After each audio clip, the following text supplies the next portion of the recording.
Well, 2023 turned out to be one of the strongest years in gaming that we've had in well over a decade. And with the Game Awards deadline just 2 weeks away, I wanted to make my own predictions. Many debates and discussions will likely be had about who deserves a Game of the Year nomination. And obviously, after that, it means there'll be a lot of back and forth about who will take home the Game of the Year prize. I plan on co-streaming the Game Awards for you, and before that, I wanted to comb through the categories and the nominations once they are announced and revealed. But in this discussion, I want to predict what the nominations and the winner will be for Game of the Year in particular, while also saying what my own personal Game of the Year is. Now, I put all of the good information right here at the beginning of the video, so that way you don't have to go looking for it. If you like this kind of content, be sure to hit subscribe and the bell button so you don't miss my live shows.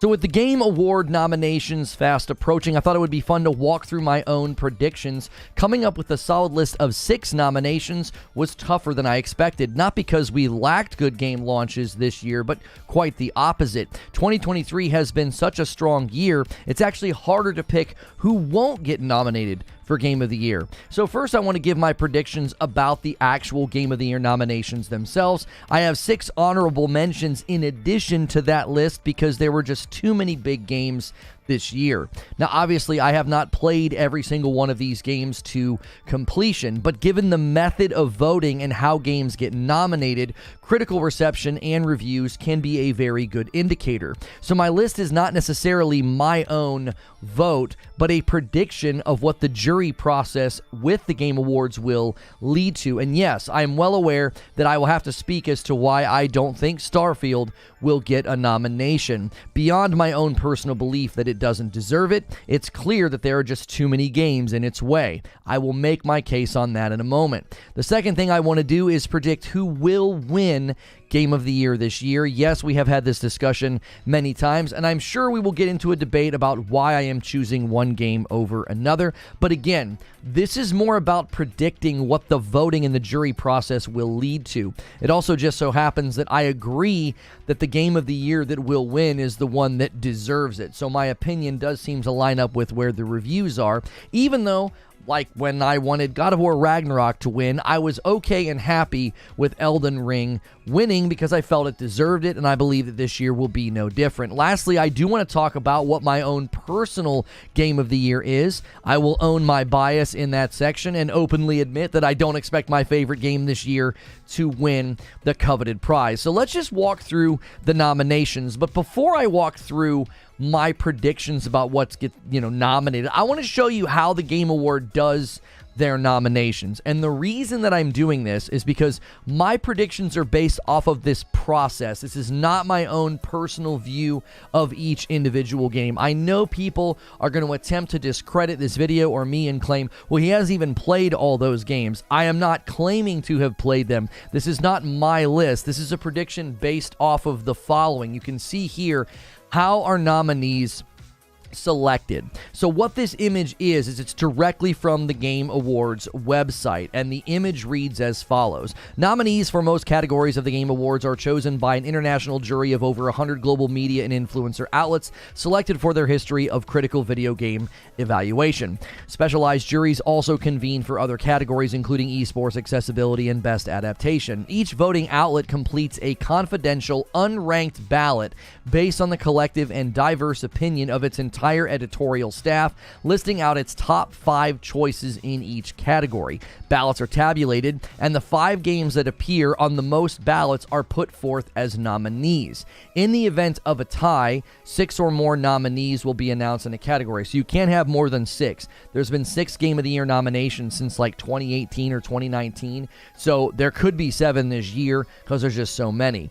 Game Awards producer Geoff Keighley is not a member of the jury and does not vote for the nominees or the winners. Similarly, the Game Awards Advisory Board has no involvement in the awards process and learns of the results at the same time as the general public. Okay, so basically, that's what I'm basing my predictions on. None of what I'm going to argue in this video is like, well, I played the game and I think it's great. Now, obviously, I'll throw that in there where I feel it's fitting if I played a game or I have a personal opinion, but these predictions are largely based off of what we have seen. Because I think you're going to see Open Critic, the way it's ranked there, I think that's going to be a general trend of where things flow. I put them in order of my most certain to my least certain because the first four I think are really, really easy to pick. I think the first four games nobody's going to really be in doubt about.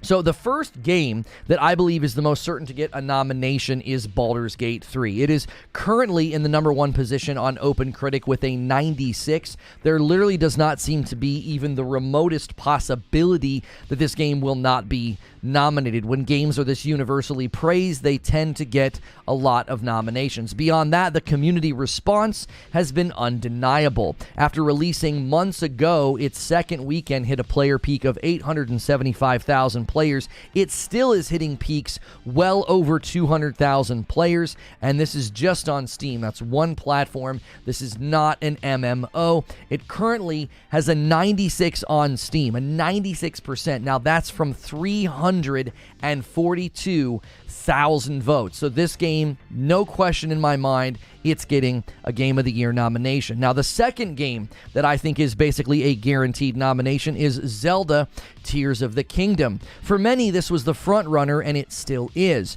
Much like when Breath of the Wild came out, many see the innovation and evolution of Breath of the Wild as significant in Tears of the Kingdom. I honestly hope that the rumors about the next Switch and backwards compatibility are true, because Tears of the Kingdom was one of the coolest open world games I have ever played. I just really, really want the 60 FPS experience. Tears of the Kingdom is currently in second place on OpenCritic with a 96. So it is up there with Baldur's Gate. They're basically, in many people's minds, sort of tied for first. Now, the third game that I believe will get a nomination is Super Mario Bros. Wonder. Anything first-party Nintendo tends to do very well, but this game is getting very strong critical acclaim. I have been enjoying the game co-op with my wife, so that's always a plus. I have yet to try this out with my kiddos because there are characters who can't take damage. I was going to see how this played with them. Super Mario Wonder is currently in 8th place with a 91. And this is when folks might start to say, hey, why wouldn't you just pick the top 6 from OpenCritic, right? That's an aggregate of their critical scores across the board. Why wouldn't you just pick the top 6? And you're like, yeah, there's your 6 Game of the Year nominations. Well, it's not that simple, okay?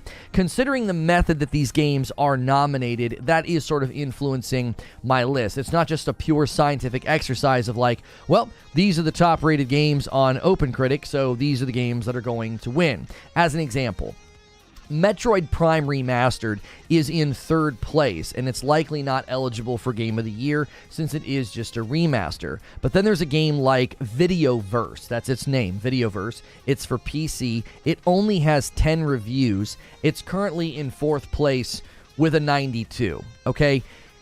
So, you can't just pick according to that. You can't just say, well, there, let's just pick the top 6, because there's games like that. Videoverse did not make some big, huge splash this year, and everybody was talking about it. This is the first I've heard about it. I'm sure it's a great game, but Game of the Year is going to consider wide, basically community-wide reception from the industry. These are the people that are voting, the people that wrote the blog articles, made the videos, reviewed the games, played the games. So when a game only has 10 reviews, it's likely not going to make the cut. So you have to sort of look at what games were larger, what games were more well-known, and then did they have challenges in being very well-known and reviewed by so many outlets. The more reviews you get, the harder it is to maintain a really good score. So the 4th game on my top 6 that I believe will get a nomination, this is right below Mario Wonder on OpenCritic. So if you're like, yeah, man, Mario Wonder deserves a seat at the table, well, Spider-Man 2 is in 9th place with a 91.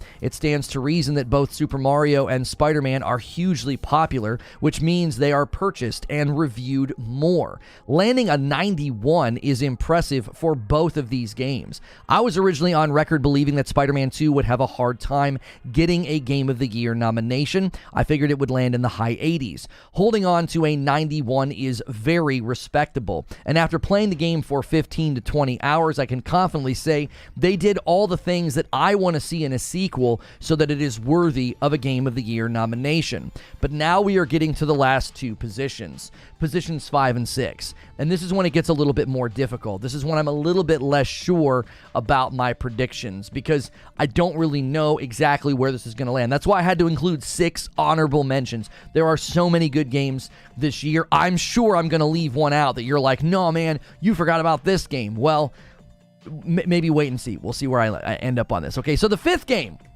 that I believe will get a nomination is the Resident Evil 4 Remake. Now, the reason I'm a little less sure about this one is because of its rank and its score. That has nothing to do with it, actually. It's in 5th place with a 92. So its rank and its score is not really what I'm considering. I'm not sure if the jury process will result in this game showing up in the list from the game's media. But then I did a little research. Resident Evil 2 Remake was nominated in 2019. So the jury process has no problem giving a great remake a nomination. So that game, almost assuredly, I think Resident Evil 4 is going to be up there. Again, I'm a little shaky on it. I'm not sure if the jury's going to think differently this year. Like, man, there's just too many new games to include a remake because 2023 is just so crazy. But I think that one's going to be up there. Like I said, in 2019, the Resident Evil 2 Remake made it up there. The question is, was 2019 maybe less challenging? I don't know. This year seems insane. Now, the 6th game that I think's going to be up there is one that just came out, okay? But it's being celebrated everywhere as one of the best multi-plat games this year. Alan Wake 2. Artistically, the game is absolutely nailing it. Now, the first boss fight, I've seen some complaints and criticisms. Some are calling it a brutal intro into the game's combat. I myself felt it was like awkward. There were like these grabs that felt maybe they were scripted, like maybe you're not always supposed to be able to dodge. I'm not really sure. It was a high fail rate fight because of some of the mechanics in the fight. Some people actually think that there might be some problems with it. I have, however, concluded from what everybody else is saying, the rest of the game is immaculate. In a year where a lot of multi-plats have landed in a rough state, Alan Wake 2 is being praised for its performance on the PlayStation 5, the Xbox Series X, and the PC. The only bummer for the PC audience is this is an Epic Store exclusive, and according to the Epic Store GM, it will be one for a long time. Now, before I explain why I am predicting that Starfield will not get a Game of the Year nomination, because I know that's going to happen. I know the hardcore Xbox fans, the people that think Starfield is amazing, they're like, man, this thing's getting a Game of the Year nomination. Let me just go through my honorable mentions. I'm going to make a mathematical case here that I don't think Starfield gets up there according to the jury process. Yes, it is my own personal opinion. It doesn't deserve to be up there, but according to the jury process and just the way all the games landed this year, I don't think it stands a chance, okay? Now, it really helps establish why I think that when you look at the stats here, okay? So, the 6 honorable mentions. First, Sea of Stars. I didn't go grab trailers for these. I didn't want to have like 12 tabs open for all the different trailers. So I got you the 6 trailers for the first 6, but I don't have trailers for these ones, okay? Now, Sea of Stars is admittedly not my style of game. It received great scores everywhere. It's in 19th overall on OpenCritic with an 89. I'm going to go much faster through the honorable mentions. So that's my first honorable mention. The second is Final Fantasy 16. There is some bias here. I really enjoyed Final Fantasy 16, but it is showing up on a lot of the Game of the Year prediction lists that I'm looking at already. It's in 28th place with an 88. Again, I think it deserves mentioning. It might actually sneak into the nominations just based on the game's media feeling towards it. There's nostalgia. It's Final Fantasy. Now, if you're going to react to any of these games and be like, no way, dude, Final Fantasy 16 doesn't deserve to be up there, 28th place with an 88, just wait till you see where Starfield landed, okay? Now, third honorable mention is Street Fighter 6. This game, I don't think would be on the list for nominations because fighting games tends to not be up there. If it was based purely off of their rank, Street Fighter 6 is in 7th place with a 92. Now, I don't play fighting games, okay? And I think I'm in good company. Fighting games, sports games, and car games, they don't typically get Game of the Year nominations. I think it's because when you go through the jury process, enough of the outlets and their editorial staff are like me. They're like, I don't really like car games. So it's going to be hard to see a car game, or in this case, a fighting game like Street Fighter, make it on a list of 5. Because this year's crazy, and the editorial staff's going to do that. They're going to lean away from those games, because I think typically when you go to these outlets, they have 1 or 2 specific people that play the fighting games or play the sports or the racing games. And then the rest of the editorial staff are less likely to be in that camp. And as much as I did not enjoy where the game ended up, my fourth honorable mention is Diablo 4. It's in 24th place with an 88 on OpenCritic. I don't see it getting a nomination. Many outlets have probably felt the fall from grace, so I don't see them saying, oh yeah, I put Diablo 4 up there for a game of the year.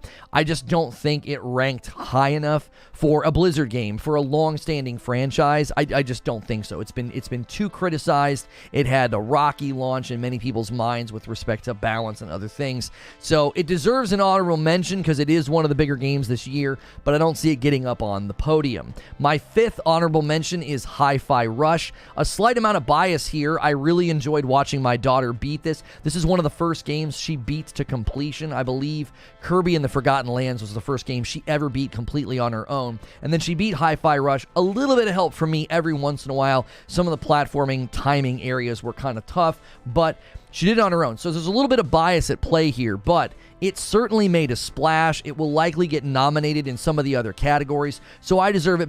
It deserves to be mentioned in an honorable mention list, and it actually ranks higher than Starfield as well. My sixth honorable mention is based purely off of score and popularity.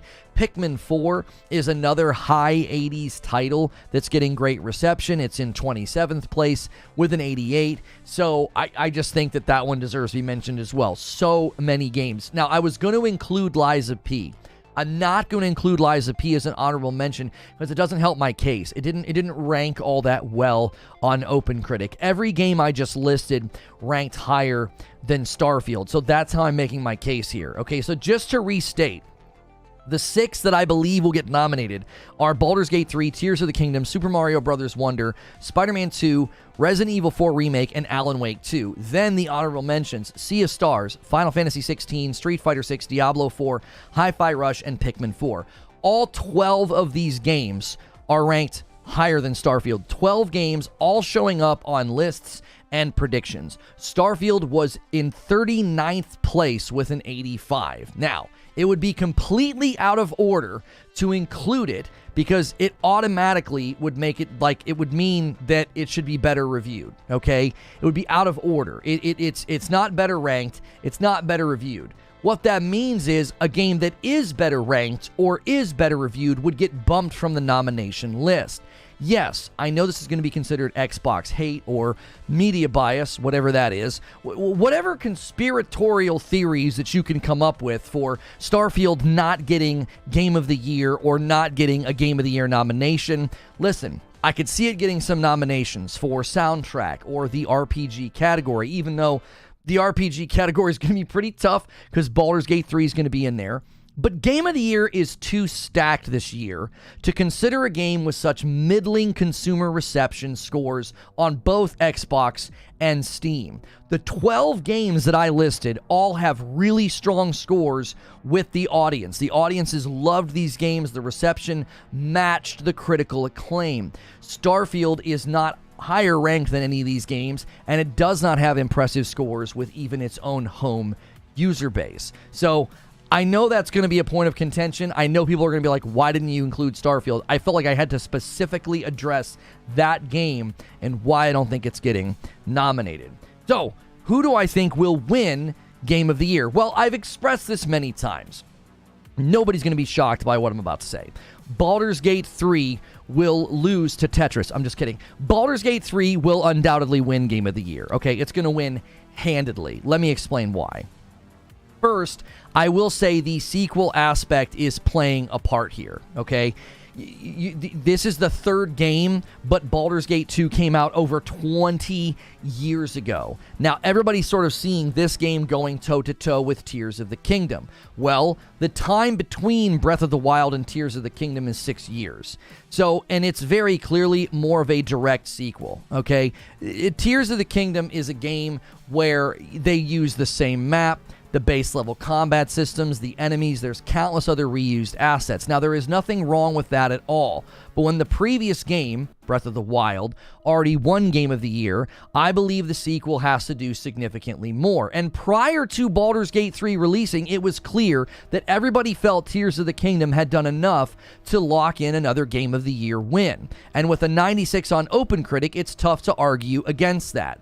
So first and foremost, in the realm of sequels, I think it's clear, after 20 years, Baldur's Gate 3 has done significantly more. Secondly, and most importantly, Baldur's Gate 3 did the seemingly impossible. They took a turn-based CRPG, gave it a level of freedom, love, and polish that the entire gaming industry took notice of, to the point that other game developers were like, do not expect that from us, okay? That's a larger discussion about what was actually talked about, but it made a splash even with developers. In other words, Tears of the Kingdom made everybody say, I can't believe they pulled this off within the world of Zelda that they previously used. And I think that's worthy of praise. Like, people were sort of shocked that they pulled this off. But the response to Baldur's Gate 3 was entirely different. It was like, how is this even possible? How is a game giving me this much freedom? So again, my prediction is not based off of my own experience. It is based off of the industry and how it responded to Baldur's Gate 3. This will feed into the jury process. Keep in mind, I've stated that so many times. If anybody's out there claiming that I'm calling Game of the Year without playing the games, I'm basing it off of industry response feeding into the jury process of the Game Awards. So, the most important question: what is my personal game of the year, okay? Well, I've been pretty open about my bias, okay? I love open world action adventure games. I love open world action RPG games. This is one of the reasons I've leaned very heavily towards Sony this generation. So those are just the games that I'm enjoying, and that's just kind of where they live. There's tons of them there, and they're well in high quality. So prior to Spider-Man 2 releasing, my personal game of the year was Jedi Survivor with a bunch of qualifications. I actually don't want Jedi Survivor to get nominated for a lot of awards.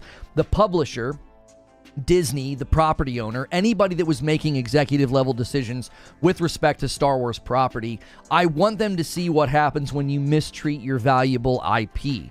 Sadly, the commercial success of Star Wars Jedi Survivor is going to encourage them to continue. I believe the third Jedi game is going to be a disaster. The director left shortly after they got the console version of the game into a respectable state. I believe that is in relation to Disney wanting to push a cadence of release that's unreasonable. They want a new Star Wars game every 6 months, and they likely said, hey, let's make the third Star Wars Jedi game, and they probably gave them a timeline, and the director says, I don't want to do this again, because Jedi Survivor clearly launched before it was ready. And listen, I'm a huge Star Wars fan, and the gameplay elements were satisfying, they were well evolved over the previous game, so it was my personal game of the year. And then Spider-Man 2 came out. Now, I was on record thinking that Spider-Man 2 would struggle to get a Game of the Year nomination. It being a superhero game may still keep it out of the contest, since 2023 is so stacked. But for me personally, this game has blown away all expectations. Even over the weekend, more things were happening with characters and the story that left my jaw sort of on the floor, like, I can't believe they're doing this. This is awesome, okay? No spoilers, but I finally got to play the famous lizard chase from the trailers, and the trailers barely do that sequence any justice. And I know folks are going to say, but you haven't finished the game. Well, it would be completely insane for a game to be this good and enjoyable for roughly 15 to 20 hours and then suddenly fall from that level of quality. So listen, I'm taking my time. I'm enjoying it. I'm playing the way that my current season of life allows me to, a few hours here and there in the evenings when I can spare some time when I'm not doing something with the family, okay? But I believe that it deserves the nomination, okay? It stands incredibly tall this year. It's a superhero game, it's an action-adventure game, and it's holding on to a 91. It's up there with Super Mario Bros. Wonder. That's respectable, and I believe that's why it deserves a nomination and should be, through the jury process, up there with 5 other great titles. But the truth is this: no matter who wins, no matter who gets nominated, I know this is corny to say, we've said it many times, but I think this year it is uniquely very true. 2023 was so good that the true winners this year are the gamers. So let me give you my thoughts and my conclusions here. This is probably one of the most challenging lists to come up with. Like when someone says, what's your favorite game of all time? I'm like, can I pick a specific era? You know, can I pick regular Nintendo? Can I pick Super Nintendo? And what was my favorite game at that point? Like, don't make me pick The Legend of Zelda Link to the Past like over Hellblade or Ghost of Tsushima. I really struggle with lists like this. Similarly, this year, it was so stacked, it was really tough to predict who the big six are going to be. The second thing I want to say is the debate about Starfield will sadly not die down anytime soon. Lengthy reviews are rejected because I guess nobody plays a game for 100 hours and then doesn't recommend it. You only play a game for that long because you loved every minute of it and then just decided to lie at the end. I don't get that. So lengthy reviews are rejected as illegitimate. Short reviews are rejected as illegitimate as well. You didn't play long enough. I can't see it getting a Game of the Year nomination in a year where Baldur's Gate 3, Tears of the Kingdom, Super Mario Bros. Wonder, Spider-Man 2, Resident Evil 4 Remake, Alan Wake 2, Sea of Stars, Final Fantasy 16, Street Fighter 6, Diablo 4, Hi-Fi Rush, Pikmin 4, all 12 of those games rank higher than Starfield. This is both my opinion that it doesn't deserve it, but I believe that the voting process alone should come to the same verdict. My conclusion is this. What really matters at the end of the day is that gaming is hopefully turning a corner. My biggest concern about 2023 is that the cadence and the quality was a lot of surplus and overflow from previous years and delays. This will make many say, well, 2024 sucks. It's not as good as 2023. I hope I'm wrong about that, but I do think the next couple of years will be a little bit thinner. I'm not saying they're going to be terrible. I just don't think this year is something that will be replicated. The sheer quantity of games is nuts. Like Mario and Spider-Man released on the same day. Like why? Like what's going on? Maybe I'm wrong. Maybe the future is brighter and every year gets better than this. The point is, I don't think we should let 2023 fool us, but also I do think it should show what the standard of quality should be. This year proves one thing very clearly. If you let your devs take their time and pour passion into the games they're making, then everybody wins. And that's the show open. Thank you guys so much for being here. I'm interested to know what your lists are. I'm interested to know what games you would pick. That's my 6 nominations. In addition to 6 nominations that I think will land, I have 6 honorable mentions, so 12 games in total. Appreciate you guys so much being here. Make sure you smash the like button. There's over 500 of you here. We could easily have 200 likes, and every time, I don't know how that happens, I get a smudge on my glasses, and throughout the entire monologue, it's just like driving me crazy. Oh man, I can't get the smudge off these right now. I tell you what I'm gonna do. I'm just going to switch glasses. The microfiber cloths that I have, sometimes they need replaced because they end up just like smudging the glasses more. And that one must be, this guy must have outlived its life. Where does Starfield land on Lono's list? Honorable mention? No, it didn't even get an honorable mention. The reason I mentioned Starfield is I know that's what everybody's going to say. They're going to be like, why isn't Starfield getting a nomination according to you? Well, because there's 12 games. Like, I had to pick 6 for the nominations, okay? There are 12 games that are insanely good, great reception from the critics and the industry and the users, and they're all ranked higher than Starfield. So it's like, how can you give Starfield a nomination when there's that many insane games? What were your reasons for not including Hogwarts? Hogwarts doesn't rank high enough. It doesn't. I mean, I can tell you exactly where it ranks on OpenCritic. I just think all those other games just absolutely blow the competition away. Like, it's absurd. I don't even remember where Hogwarts landed. It did not land very high, if my memory is correct. I'll just search for it. That was another reason why we just looked at Hogwarts Legacy and we thought, yeah, 84. Hogwarts Legacy is ranked lower than Starfield. Like this, you have to understand something. This year is so insane that an 85 is just not good enough.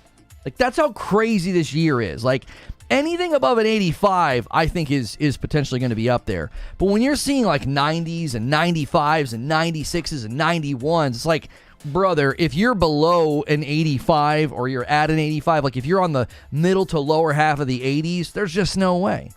There's just no way. Now, the commercial success of Hogwarts, sure. Thank you so much for starting the day right, DK Baker, getting us to our first gifted member. Hang on. You guys hit an insane number the other day. You got like all of the stretch goals. So, Han shot first, and so did you. Thank you so much, DK Baker, for gifting the first member of the day. Every 25, I gift 5 back. You guys hit like 3,000 members, so you unlocked all the Fright Nights. We even did a rush on Gollum. There's only today and tomorrow left in the month, so if you guys want to go for 3,500, that would be insane. We'll have to come up with another incentive. I don't even have any incentives left. So you got all of them. Hi-Fi Rush is not going to be Game of the Year contender. I included Hi-Fi Rush in my honorable mentions. I believe it deserves to be mentioned. I believe it will get nominated in some categories, just not Game of the Year.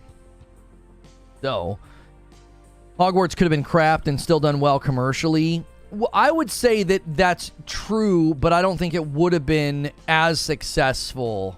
Like, I think word of mouth actually really helped it. Check it out. My daughter and I finished Yoda. We finished Yoda.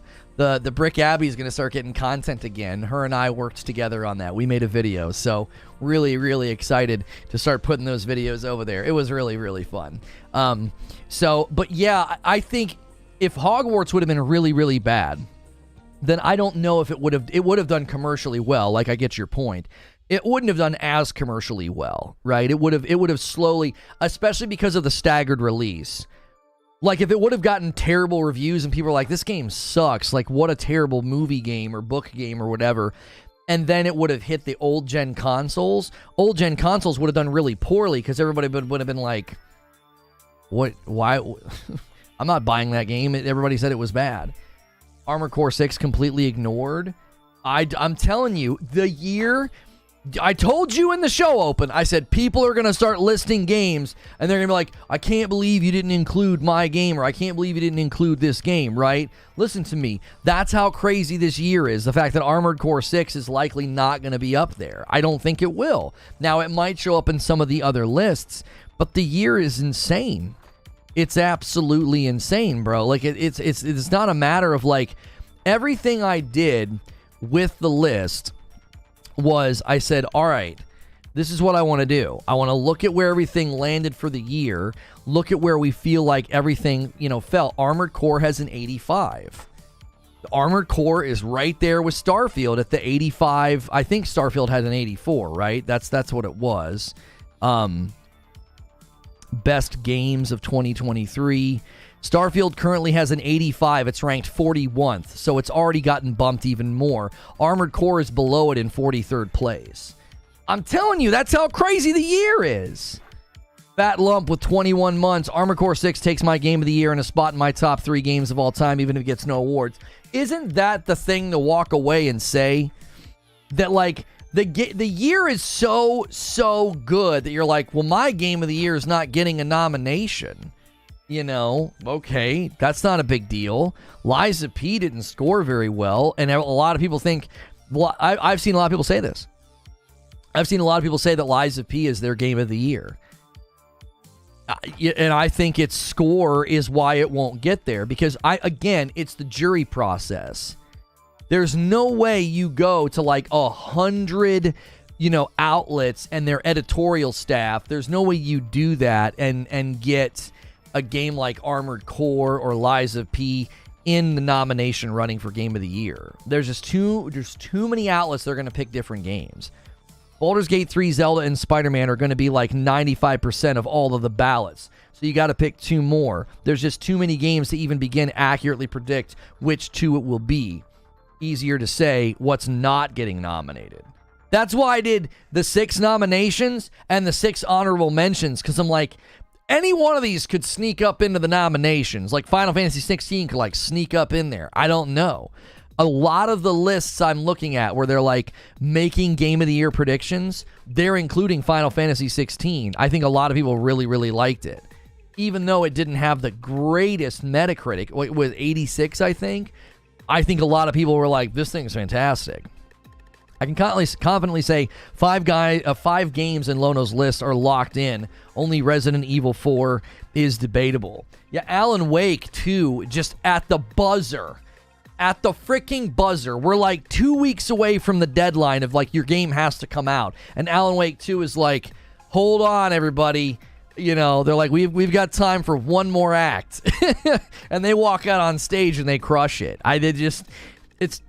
It's awesome to see. It really is. All the way down to the buzzer. Alan Wake 2 walks out and says, yeah, the year's not over yet, dude. It's not over. Not over until the fat lady sings. Or in that case, it's not over until the fat man dies and walks around and tries to kill you. Final Fantasy 16 will get Best Action Game. I don't know about that, dude. I don't know about that. I mean, anything taken... Final Fantasy 16 beating Spider-Man for action would be kind of wild. I don't know about that, dude. The traversal in the combat in Spider-Man 2, I don't know, bro. I don't think Final Fantasy 16 can beat it. I think Spider-Man 2 takes the action category handedly. I really do. Alan Wake 2 will be compared to Hellblade 2. I could see that. They're very different games, though. They're very different games. Alan Wake 2 has a slower pace, a lot of dialogue, a lot of crime solving, right? Clue collecting. Hellblade 2 is not going to be like that at all. Hellblade 2 is going to be far more focused on setting the tone and being almost a psychological experience, and the combat, right? And the puzzles. Like, I don't think it's going to be like Alan Wake 2. Ganks with 31 months and a VIP says 31 months already. Feels like yesterday we came from purple to YouTube. Well, who needs purple when you have a channel this strong? You guys are amazing. You guys went crazy on Friday. There'll be another Fright Night this Friday night. We'll be playing the game Don't Scream. It seems like it might be a little too sensitive, though. I don't know how much fun we're going to have with it. I watched a guy go like this. He went, huh. That was how much sound he made. He went, huh. And he died. I was like, he didn't scream. He, like, caught his breath. He's like, huh. I'm like, so apparently my wife and I are going to have to sit here, like, literally not say anything. Like, she could just, like, be, like sneeze into her microphone, and I'm going to die. Like, it's really sensitive. So I don't know. But that's this Friday night. Bro Sexy was 16 months on a VIP. We all won as gamers this year, and next year doesn't look like the awesomeness is slowing down. Can't wait to really get into Alan Wake 2 tonight. I loved Friday's stream. Friday's stream was so much fun. Members, you got to go watch it. You've got to go watch it. The first couple of hours, we were laughing and cutting up, and then we played Alan Wake. It was great. We were having really, really fun. We ended with that boss fight. It's kind of funky. I played it the next day. There's still some weird stuff in that fight. I don't think it's designed all that well. Everybody says that fight's getting some criticism, but then after that, like, nobody has any issues with the game, so... I think Starfield will win Best Bethesda Game this year. Oh, stop it. Final Fantasy 16 boss fights were way more of a spectacle than Spider-Man 2. Yeah, but if I'm honest, I think the Icon... I'm going to say it. I think the Icon fights are overrated in Final Fantasy 16. They're cutscenes where I push some buttons. I don't think the fights are that great. I didn't like them. I know people are like, you haven't played enough. You got to keep going. I've played one or two, and I get bored really quickly. I'd rather play as my guy. I'm sure there's some further ones down the line that are supposed to blow me away. I had a couple where people said, this one's going to blow you away, and I was like, I don't get it. I think they look fantastic, but I think people talk about them in a way that doesn't click with my brain. They really feel like QuickTime events. They don't deliver what I was... Maybe people overhype them. So, I don't know. You're right, though. You're right. According to the jury process, the review outlets could think like what you're saying. They could be like, dude, those icon fights were incredible. There's no way that we're not going to pick Final Fantasy 16 for Best Action. Victory with a $2 super chat. Winner will be Baldur's Gate 3. The nominations will be Spider-Man 2, Alan Wake, Zelda, Final Fantasy 16, and Mario. 1, 2, 3, 4, 5, 6. Okay. That's not a bad list. Not a bad list at all. The icon fights are a good break. I'm not saying they're bad. Don't misunderstand me. I think they're overrated. People talked about them like they were life-changing. And I was like, I mean, I've played games where some crazy stuff's happening and I'm fighting some big monster and I hit a button and then something cool happens. They're called QuickTime events. And they're neat, but in that game, I felt like they tried to combine elements of a QuickTime event with like a 1v1 fight, and to me, it didn't translate into intensity. I felt slow. I didn't feel strong. They felt really drawn out. There's the one fight where you like fight yourself, and it was really cool. I will never take away from how cool it was. Cinematically, what happens in the story, it was awesome. As far as gameplay goes, people talked about it, and I was like, I'm kind of bored. These are long and slow. I'm not a big fan. I'd much rather be playing as Clive. I like playing as him more. Everybody's different. Again, you might be right. A lot of people might look at it and say, no, man, like those fights are amazing, and it ends up getting action game of the year. Pat's Gaming Spa with 13 months. Starfield at 55% at recent reviews on Steam. No way it gets a nomination at this point. Too many better games. Yeah, Starfield's score just keeps dropping on Steam because you're getting it's funny how the further you get away from hand-picked outlets and early access, the score just keeps dropping. William Lewis with 5 months. My hot take. Say what you want about Microsoft games, Starfield Mix, Redfall, yes I know. Hi-Fi Rush, at least they tried something new this year. I included Hi-Fi Rush in my honorable mentions. Richard Rodriguez, excuse me.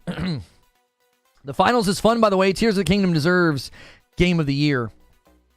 Yeah, I think that Baldur's Gate 3 deserves it because Baldur's Gate 3 did more than impact, like, I feel like they impacted gamers because gamers tried a game they would never have played and were like, this is awesome, right?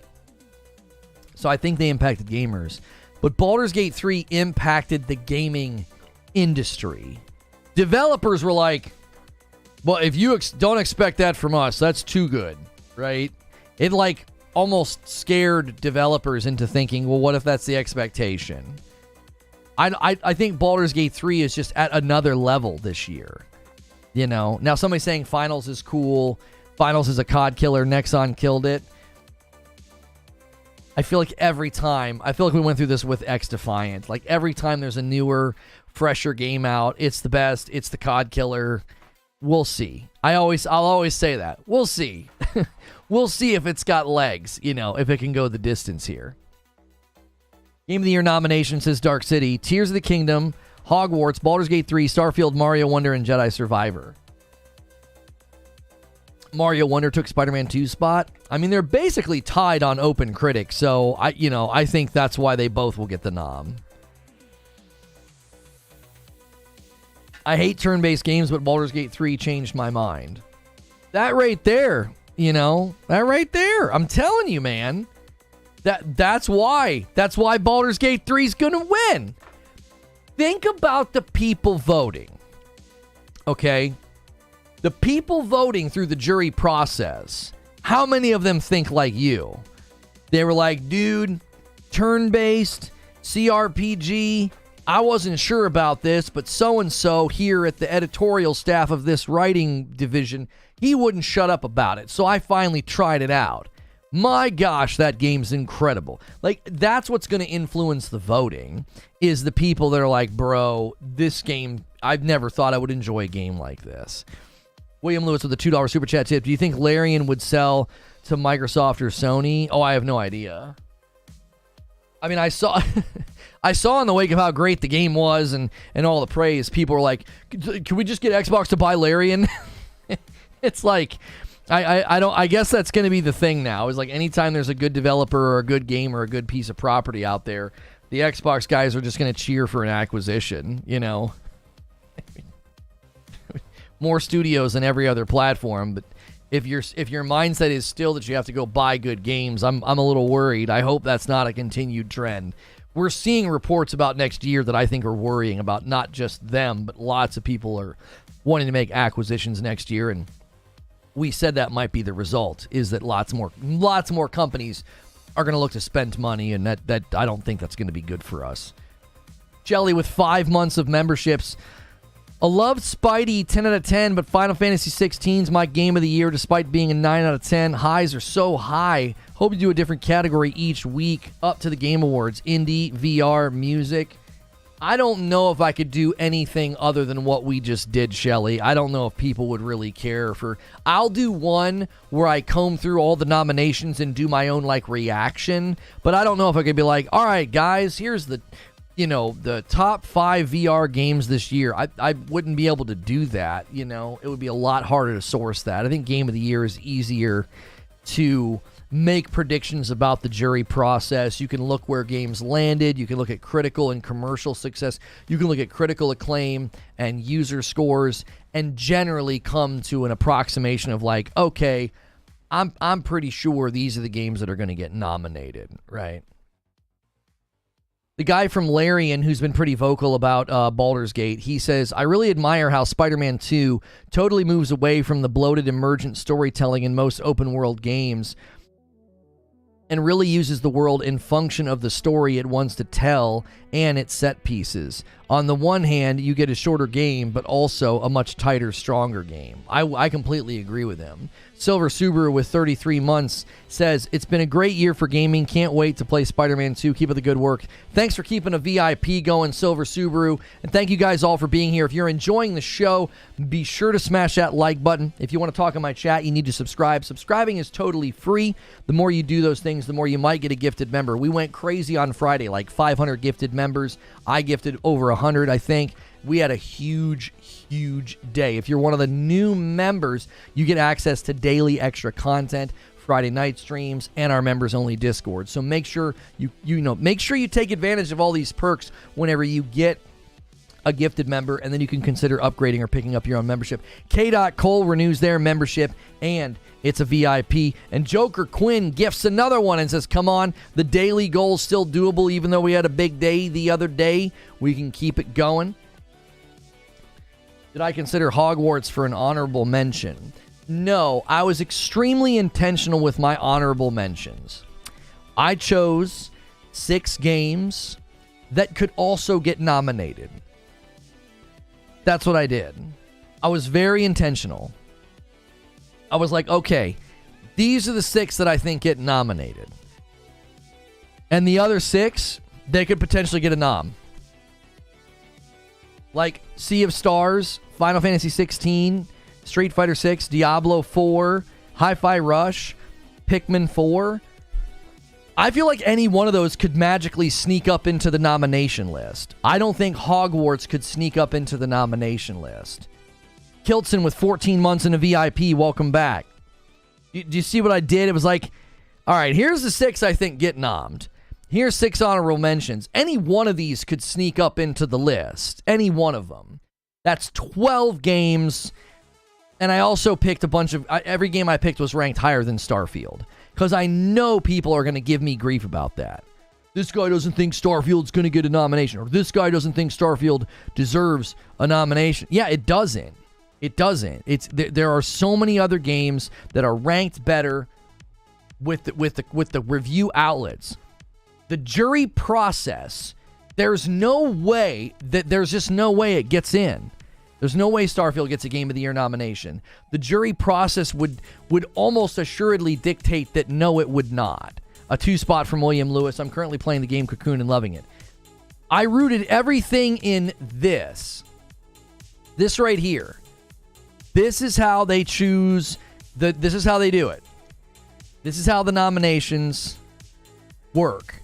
And there's no way, as low as Starfield is versus all the other games, there's no way it gets through the jury process and gets a Game of the Year nomination. Not enough outlets will include it on their list. There's too many other games that are going to bump it. Too many. If it gets up there for Game of the Year nomination, it's going to be really hard not to think some shenanigans are going on. It's like, look at where it's ranked. It's like 41. It's in 41st place on OpenCritic. It's like, what outlets chose it then?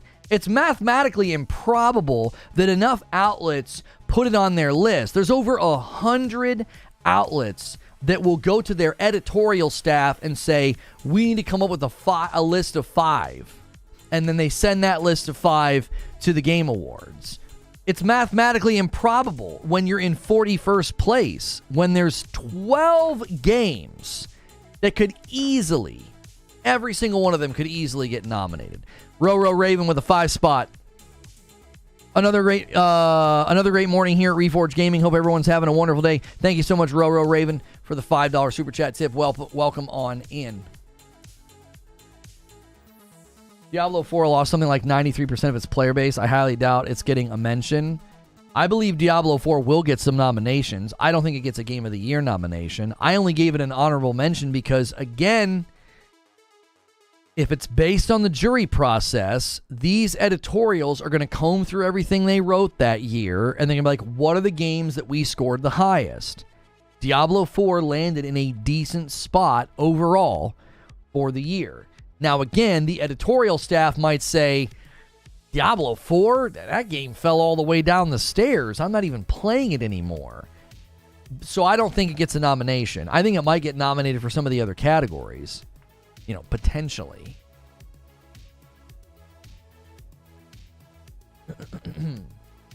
Big Daddy Microsoft buys the Game Awards, makes it an Xbox exclusive.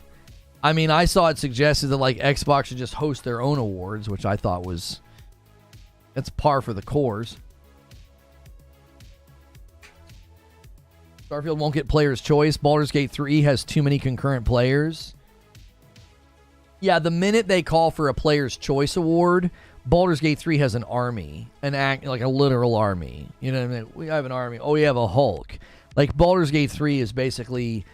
If they have a way of telling people in the game to go vote, it's kind of a wrap. I mean... I just checked their concurrent numbers. I couldn't believe it. I was like, 200,000 player peaks? It's not even an MMO. Like, it's hitting it's hitting really, really impressive numbers. Where's as an example, an actual MMO that's been trying to turn things around is New World. And New World saw a surge at the beginning of this month. And on their best days since they started to try to turn things around in October, New World has seen spikes to 77,000. Baldur's Gate 3 is not even an MMO, and it's been hitting over 200,000 players on Steam charts. That's just bonkers that they're maintaining that level of healthy engagement this long after releasing a non-MMO game. Like, there are MMOs that would kill for that. Like, that's great numbers, you know? Victory gifts a member. Thank you so much for gifting a member, Victory. If you guys ever get a gifted membership, be sure to say thank you to the person that did it. Oh. There's a ton of backlash against New World for some reason. What do the devs do? I have not been paying attention to that game. I'm not sure. I am not sure at all. Jamie says, thanks, Victory. There you go. I think Gamer's Choice Award is what matters. I mean, I think the biggest problem with Gamer's Choice Award is, are you truly getting a representation of what gamers think? Because it's very easy for groups to mobilize and brigade, and others to be like, I don't really care. Right? Like, what if the lion's share of the people playing Baldur's Gate 3 right now on PC are like, I don't care about any of that. I don't care about going to Twitter and clicking on some poll and going to some website and given to my email. You know what I mean? I don't know. I see why you would say, like, oh yeah, the Gamer's Choice Award, that's the most important award. At one level, I think I agree with you. But at another level, it's like, it's so easy for people to bot vote or double vote or I don't know. Jojo with 16 months of membership. Welcome back, Jojo. You can vote as many times as you want. You can vote multiple times. It's kind of pointless. Yeah. That's why I'm like, is it really the most important? You know what I'm saying? Now, I'm sure if you take that out of context, it would be, you know, this guy doesn't care what the gaming community thinks. No, I do care what the gaming community thinks. This is why I think user scores are the most valuable, not something you can go vote 15 different times in. No. Like, that's not indicative of what the community thinks. When hundreds of thousands of people leave a review on a game, and like Baldur's Gate 3, it has like a 96 in Steam, that, to me, is really important. That's the gamers voicing what they think. Some poll and some, you know, contest that can be abused and, you know, botted and people, you know, basically vote multiple times, that doesn't really prove anything to me. It doesn't.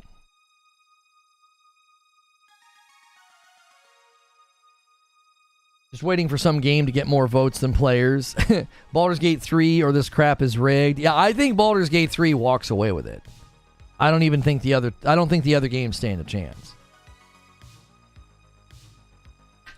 I think a face-off between Zelda and Spider-Man 2 would have been really interesting. I think Zelda would have ultimately won because it has a higher score. And I think it's generally more favored in the gaming world because it's Zelda. Like, I think superhero games struggle to score well with some outlets. And I think if it's Zelda, some people are like, it's Zelda, I love it, you know. I think Zelda would have won. But it would have been a cool face-off to be like, which sequel wins? You know, which sequel walks away with it? And people will be like, well, Baldur's Gate 3 is a sequel. And it's like, well, Baldur's Gate 2 came out like 23 years ago or something like that? Like, it came out a long time ago. I think Zelda has a small chance, not a good one. The Player's Choice Award holds as much weight as those review bombs on Metacritic. Yeah. The CRPG aspects of Baldur's Gate 3 are holding me back from fully connecting to the game. Small stuff like how you can't make the camera look upwards or having to open a command menu to jump. Yeah, I didn't get into how winners are selected. I was more predicting nominations. I guess I could have gotten into winner selection for when I said, like, I think Baldur's Gate 3 will win. According to the official Game Awards website, winners are determined by a blended vote between the voting jury and public fan voting.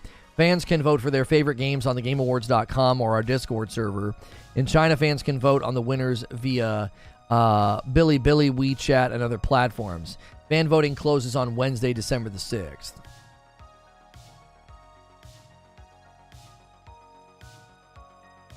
Spider-Man swing through Hyrule while Link fights in New York City with crazy contraptions. Can't wait to make fun and say Baldur's Gate 3 is a PlayStation game. Well, I don't think there'd be any reason to say that because it's not a PlayStation game. I also think this could actually turn out as good as possible for Xbox, with Baldur's Gate 3 in particular. Because if they're timing the Xbox release date with the Game Awards, that actually could be very good for both Baldur's Gate and Xbox. Because I believe Baldur's Gate 3 will be making headlines that night. Everybody will be talking about it. And because of that, I think that's the best time to release it on Xbox. That will be them making good on their, hey, it's coming out in 2023. I believe Larian recently commented on a tweet and said they're on pace to make good on that it's going to happen. And I think that would be, we won't call it a 900 IQ play, but I'll be like, that's a pretty good play to be like, listen, the situation kind of stinks that it's coming late to our platform, but, you know, at least we can capitalize on marketing we didn't spend any money on. Like, Xbox doesn't have to pay to market Baldur's Gate 3 that night. Everybody's going to be talking about it. All they need is a couple of tweets and trailers, now available on Xbox. Victory with 4 months of memberships. I love Baldur's Gate 3. It's my pick. And I say that as a massive Marvel fan. I would absolutely love Spider-Man 2 as my pick for Game of the Year, if not for the release of Baldur's Gate 3. Yeah, I just can't see Spider-Man walking away with the win. I feel Spider-Man deserves the nomination because it's in the top 9 on OpenCritic. I don't think games like Tents and Trees or Videoverse or Metroid Prime Remastered, I don't think, they're going to get nominations. I don't think Street Fighter 6 gets nominated. So when you remove that, 1, 2, 3, 4, 5. When you remove those games, then Spider-Man's in 5th place overall. And it's fair to remove those games because Videoverse only has 10 reviews. It's a PC game. We know that fighting games struggle to win. Tents and Trees has 5 reviews. It has 5 reviews. It's a Switch game. So and again, so Street Fighter is let me just kind of explain to you what I'm doing here. So this is OpenCritic right here. So OpenCritic, again, you can see Spider-Man here in 9th place. All right. Now, if you remove Metroid Prime Remastered, because I don't believe a remastered can be nominated for Game of the Year, Videoverse only has 10 reviews. Tents and Trees only has 5, and fighting games typically don't win. Even if we include Street Fighter and say that Street Fighter could get nominated, even though fighting games typically do not get nominated, okay? Baldur's Gate would be 1st, 2nd, 3rd, 4th, 5th, 6th. We've had 6 nominations since like 2018 or 2019. Based purely on this, Spider-Man 2 gets a nom. Now, I'm not saying that you base the votes or the jury process on OpenCritic. OpenCritic is an aggregate score of what the general gaming public has said, that the critics and the outlets, those are the people that are going to be voting. So if, in general, across the board, Mario Wonder, let's just compare. Mario Wonder has 94 reviews. Spider-Man has 133 total reviews. Do you understand what that means? There's a higher degree of likelihood. There are more outlets that will put Spidey on their list because more outlets reviewed it. It has a volume advantage, a significant volume advantage, because more people reviewed it. Baldur's Gate 3 has been reviewed by 131.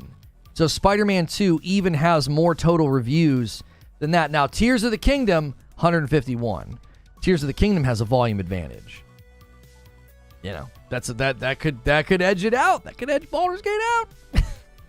By pure volume alone, 196 outlets reviewed Resident Evil 4 Remake. Resident Evil 4 Remake's getting the nom, dude. It's going to be up there. It's definitely going to be up there, bro.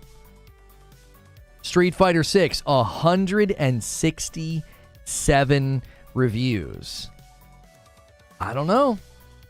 Maybe Street Fighter breaks the streak. Maybe Street Fighter breaks the trend and is like, hey, a fighting game can definitely get up there, bro.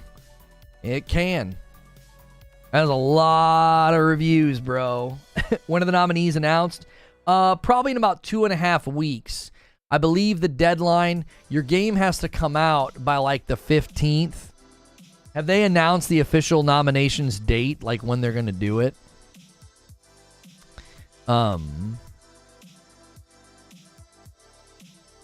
Remove from Chrome. I have to figure out what extension I'm running that's causing my pages to like flash.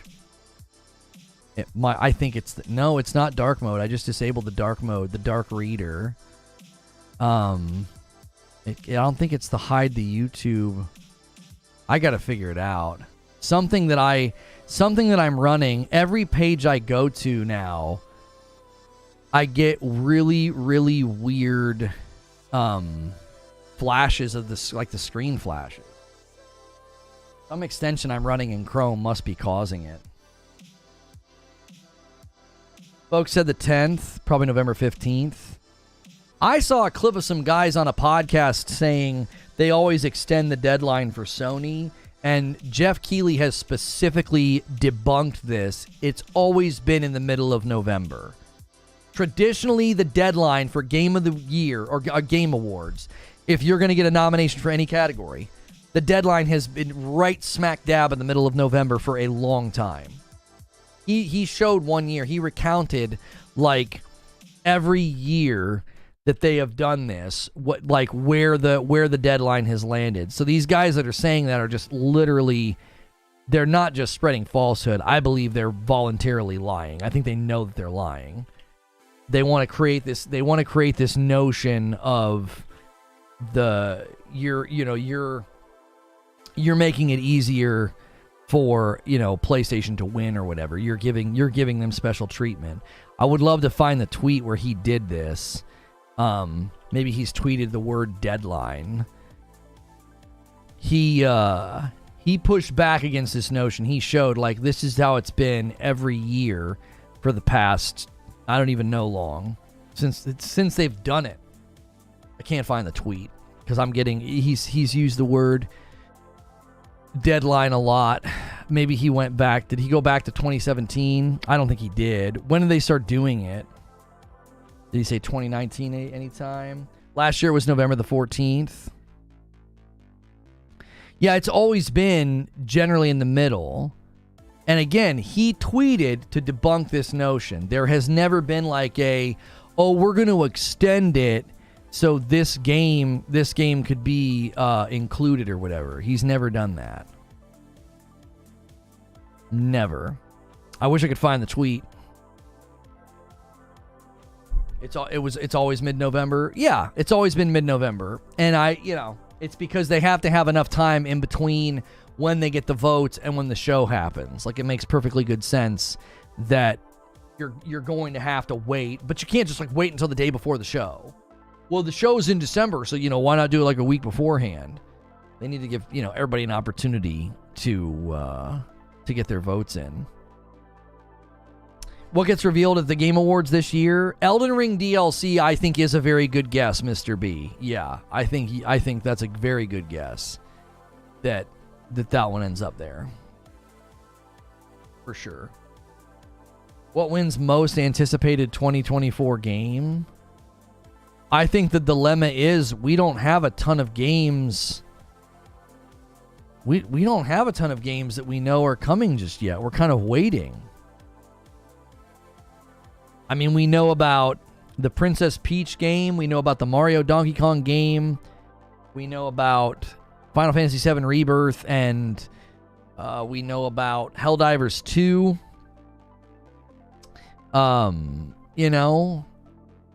I would say that there's a couple unconfirms from Xbox. Like, they've not confirmed Hellblade 2, they've not confirmed Avowed. I have a lot of people walking around saying, no, those are coming next year. And I'm like, but they haven't confirmed them. That's like the people saying Wolverine's coming next year. I'm like, I really don't think so. I do not think so. Death Stranding 2. Yeah, Death Stranding 2 might be at the Game Awards. We've been waiting for Kojima to poke his head out. That's true.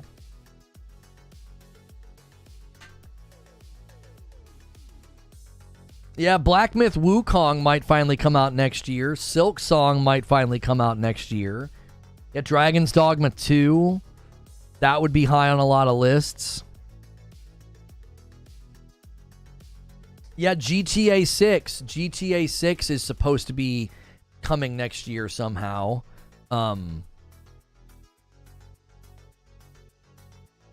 Skull and Bones. Yeah.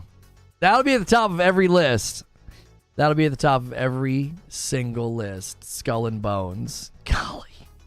They delayed it again, so I don't know about that.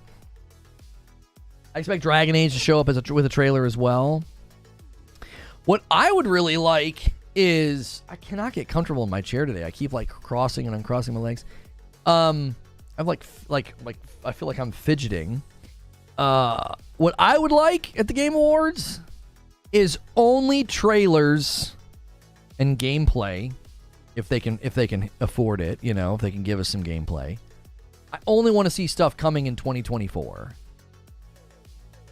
I don't want to see a bunch of, you know, situations where you have people doing a trailer for a game coming in like 5 years or no date at all. Like that, I think that gets old, you know. I think that gets really, really old. Thank you so much, Cyber M, for 7 months. Always enjoying your show. Welcome back. Dragon Age. Oh, the Baldur's Gate 3 comparisons, that'll follow with the release. Wait, delayed again or delayed again? You need a dad chair, only way. Usually I'm pretty comfortable just sitting with both of my legs down. I used to sit cross-legged all the time, and I had to stop doing that. Like, I'm getting too old for that. Yeah, Star Wars Outlaws comes out next year. That'll probably be pretty anticipated. Only games that are in the next 6 months or less needs to be adopted by everyone. Yeah, I'm just not down with the here's a bunch of stuff that you have no idea when it's coming. You know, King Sovereign with a $5 super chat. Baldur's Gate 3, Spider-Man 2, Starfield, Harry Potter, Final Fantasy 16, Hi-Fi Rush as the indie nom. Baldur's Gate 3 takes the win. There's absolutely no way that Starfield or Hogwarts Legacy get a nomination.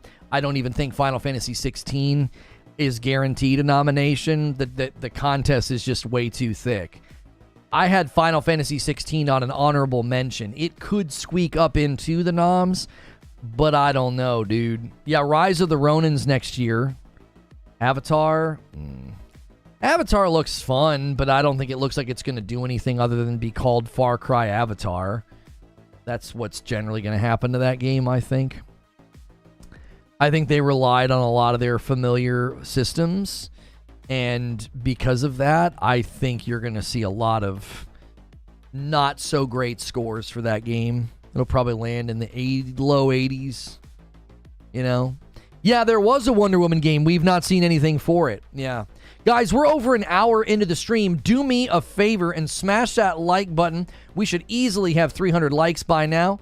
And if you want to talk in the chat, hit subscribe. If you want to add to the gifted member count or become a member yourself, you can do that as well. That supports the channel directly. Thank you to all the people who have gifted members, renewed their members, or did a super chat today.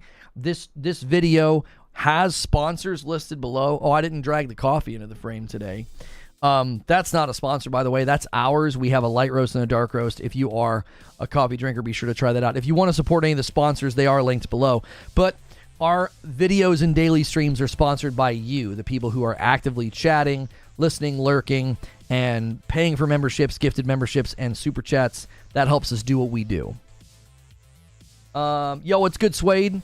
Metroid Prime 4?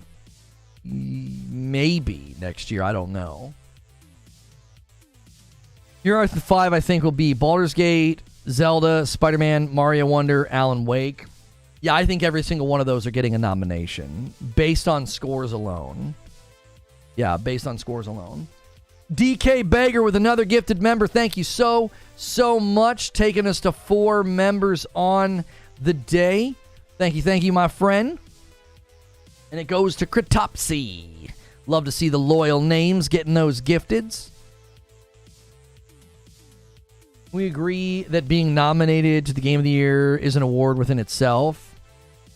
I think when you get nominated in a year like this, I tend to agree with you. Yes. Any game that gets nominated, yes. Has the embargo dropped on Quantum Error? I believe the embargo has dropped. Let me double check. Hang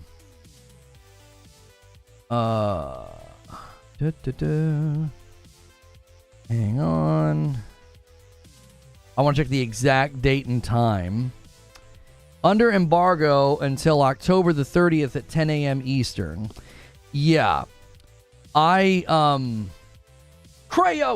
with the 5 bomb. First multi-gifted of the day. Thank you so much. Takes us to 9.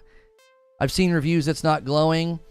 So, remember when I told you guys that there was a game that I got early access to that I would not be reviewing because I didn't want to publish a review that was just nothing but negative? That was the game that I was talking about. Yes, it's very bad. And I felt bad. I felt bad if I was going to do a review of it. So, I did not want to publish a review where I was just like, yeah, I literally couldn't come up with anything good to say. I tried. Literally couldn't. The sound, the music is good. The music was pretty good, and I feel like they spent all their money on the cinematics. I feel like they spent their entire budget on the cinematics. Eugene says, only thing with Alan Wake 2 is whether enough voters had time to play it. Well, Eugene, they don't have to vote for 2 weeks. They don't have to vote for 2 weeks. Quantum Error, it's bad. Extremely bad, yes. It's... I'm sorry. Like, I absolutely do. Listen. You guys know how we're having you guys, like, do gifted members, and then I have to play a really bad game. Well, you guys hit the goal. I have to play Gollum. I would add that to the list of games that I would like. You'd have to force me to play it through a member goal. Because we're going to do Gollum, and then we're going to do Kong. I would put Quantum Error up there. And I feel really bad because they're really active on social. They seem really, really nice. And they sent me the code, and I played for an hour, and I was like, I cannot do this. It's very, very bad. Now the embargo's dropped, I can tell you all of that. Yeah. So, yeah. How bad is it? I mean,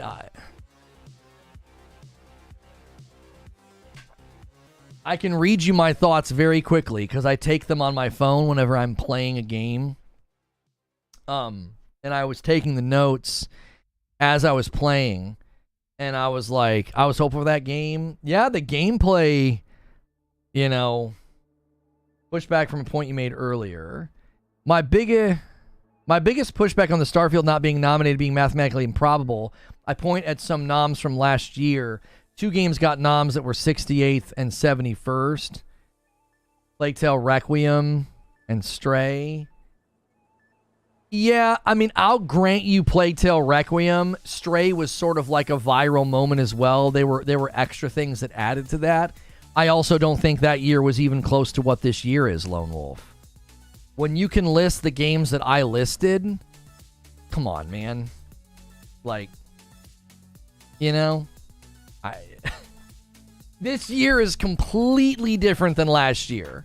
Last year, the competition for Game of the Year, it was like we knew like Horizon Forbidden West and God of War and Elden Ring were going to be up there. And the other 3 slots, it was kind of like, it was a thin year. It really was a thin year. And so it makes more sense that like lower scoring games like Stray and Plague Tale made it. This guy's from his review says, at the end of the day, I ask myself these questions about Quantum Error, given the many genres it's trying to tackle. As a shooter game, is it fun? No. As a horror game, is it scary? Nope. As a firefighter simulator, is it cool? Sometimes, I guess. Would I recommend this title at the full price, $60? Never. Team Kill Media has done a commendable job being only a team of 4 to come up with something this massive and ambitious. However, this is another sad case of biting off more than you could chew. This might be up your alley if you're into janky B-movie messes. Oh, less than 90 reviews. I don't know if people have time to play it. What are they playing instead? I ran a poll on the last Starfield episode. Do you think Starfield would have been better if it was small and more focused? 71% said absolutely. 0% said no way. 28% said, but it's Bethesda.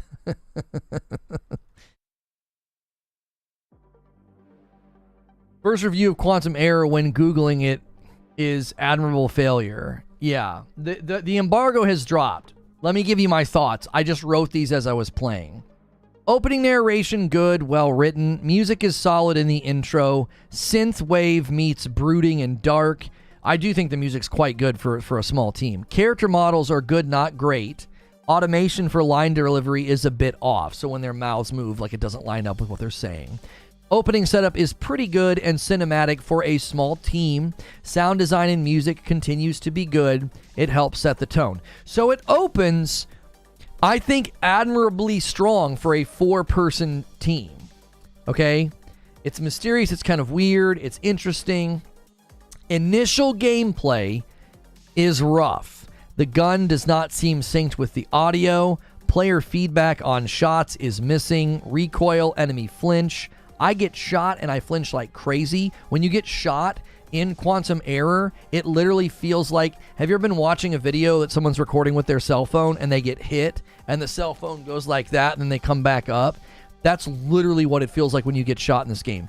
And you can't tell where you're getting hit from. I had a guy clubbing me and your screen just flashing red. And because you flinch so much, you can't get any bearing on where you're getting hit from.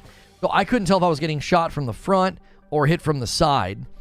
Enemy AI is rough. Enemies die and just sort of drop. So there's no good player feedback there. Kind of like in Redfall, you'd like shoot them and they would just drop down. No indication of where I'm being shot from. Very UI heavy. Flinch heavy from shot. Aiming feels bad. No aim assist to speak of. Ammo does not auto pick up. You have to manually pick up ammo. So in a shooter, that is not at all nice. Like, you're running out of ammo, and instead of just running over the piles or the bodies or whatever, you have to like go around and you're like looking. Okay. That was weird. After a very slow and uneventful street walk and shoot enemies, it just felt very, very bad. Numerous long, drawn-out cutscenes. 5 of them just to get back to gameplay. So after I basically walked down a street and shot some really dumb enemies and got in fights that just didn't feel very good, I then had to watch like 5 super lengthy cutscenes just to get back to gameplay. At that point, I was like, I can't play this game. I'm way too busy. All I will do is crap on this game, and I don't want to do that. What game is this? Quantum Error. The embargo just dropped like an hour ago, so I can tell you guys now. I told you guys, I was like, man, I got access to a game. I was like, and it's so bad, I'm not even going to review it. And people were like, what game? I'm like, I can't tell you until the embargo drops. So, it's getting reviewed right now, and it just sounds exactly like where I thought it was going to land. It's very poor. It's very poor. So, and I don't like making that, like, I don't want to review a game of like a small team and just like shred the game to ribbons. I was just like, I don't want to make that video. So, and they just tweeted yesterday that from pre-orders alone, they've made back their budget.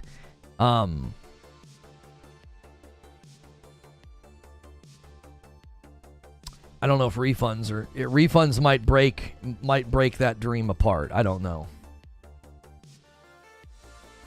I feel like it's a game that'll land in the 30 and 40% on Steam, and people will refund it.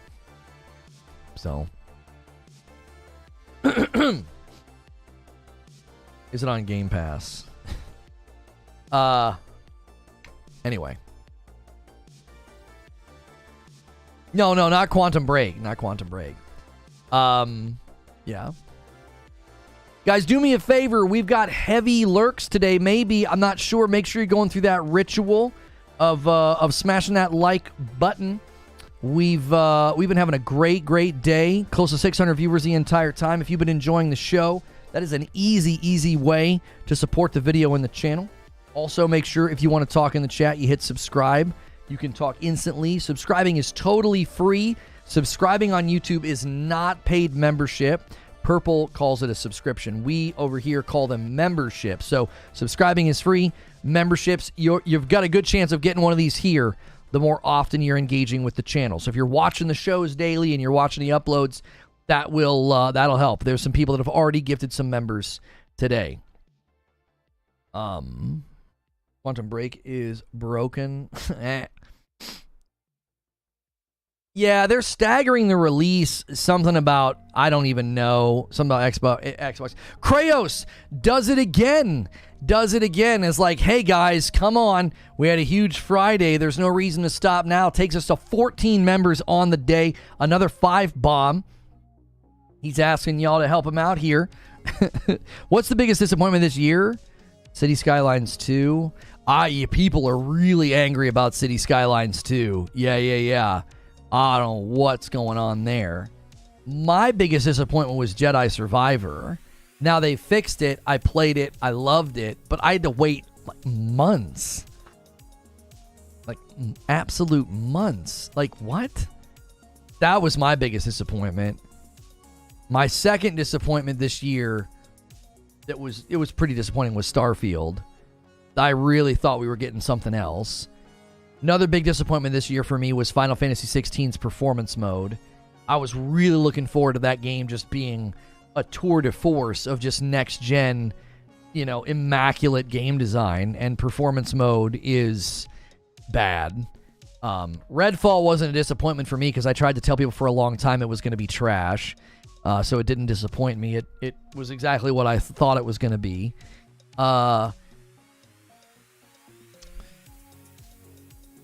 Yeah, I think that's pretty much it. Those are the three big things that disappointed me, because those were some of my most anticipated. Oh, Diablo 4. Diablo 4 was a huge disappointment. It really was. If you go back before we went into this year, and people were like, "What's your most anticipated games for 2023?" I was always bouncing between Diablo, Spider-Man, and Starfield. Like, those were the three. I was like, I think they all look like they could be awesome. I'm really looking forward to them. And all three, Starfield and, not all three, Spider-Man didn't disappoint me. I'm thinking of Diablo. Diablo was another one that I was really looking forward to. It gets an honorable mention, but it's a big disappointment for me this year. Starfield, Diablo 4, and Final Fantasy XVI's performance mode, and Star Wars Jedi Survivor are my biggest disappointments this year. So, and that's just, again, the notion that, like, I'm a hater, it's like, that's a very, very mixed variety of games. There's no commonality there at all. There isn't. Jedi Survivor's multiplat, Final Fantasy XVI's PlayStation exclusive, Starfield's an Xbox exclusive, Diablo 4's multiplat. All 4 of those games are my biggest disappointment this year. For different reasons. Callisto Protocol was last year. And they're all disappointing for different reasons. They are. It's like, for Jedi Survivor, it was like, if you guys would have let this game cook for another 6 months, it could have came out and been an absolute triumph. It could potentially have gunned for Game of the Year. Maybe. It didn't land very strong, even though the scores make it seem like it did. Final Fantasy XVI performance is disappointing. Still hoping they improve it. Yeah, they haven't really said anything. It's like, I don't know if it's even a priority. Have you played more Wonder? I played some more of Super Mario Brothers Wonder with my wife on Saturday night, and we had a really good time with it. It's one of those things where, like, she's not particularly great at jumping games, which is why it would have been really funny to stream that for you guys. It's just unfortunate. It launched on a Friday when her sister was in town. So that Friday night, I played it by myself. It's also just because she's not so great at them, like, we'll play for like an hour, and then I'm like, okay, let's watch some Twilight Zone or something. Because it just starts to get to the point where, like, it's not funny anymore. It's funny for a little bit, but then it's like, this isn't funny. We're struggling. We're struggling to get through the levels or whatever. I just end up leaving her behind. I really wanted to try it out with my kiddos to see how does it play when somebody is on a Yoshi or whatever the new little character is that can't take any damage.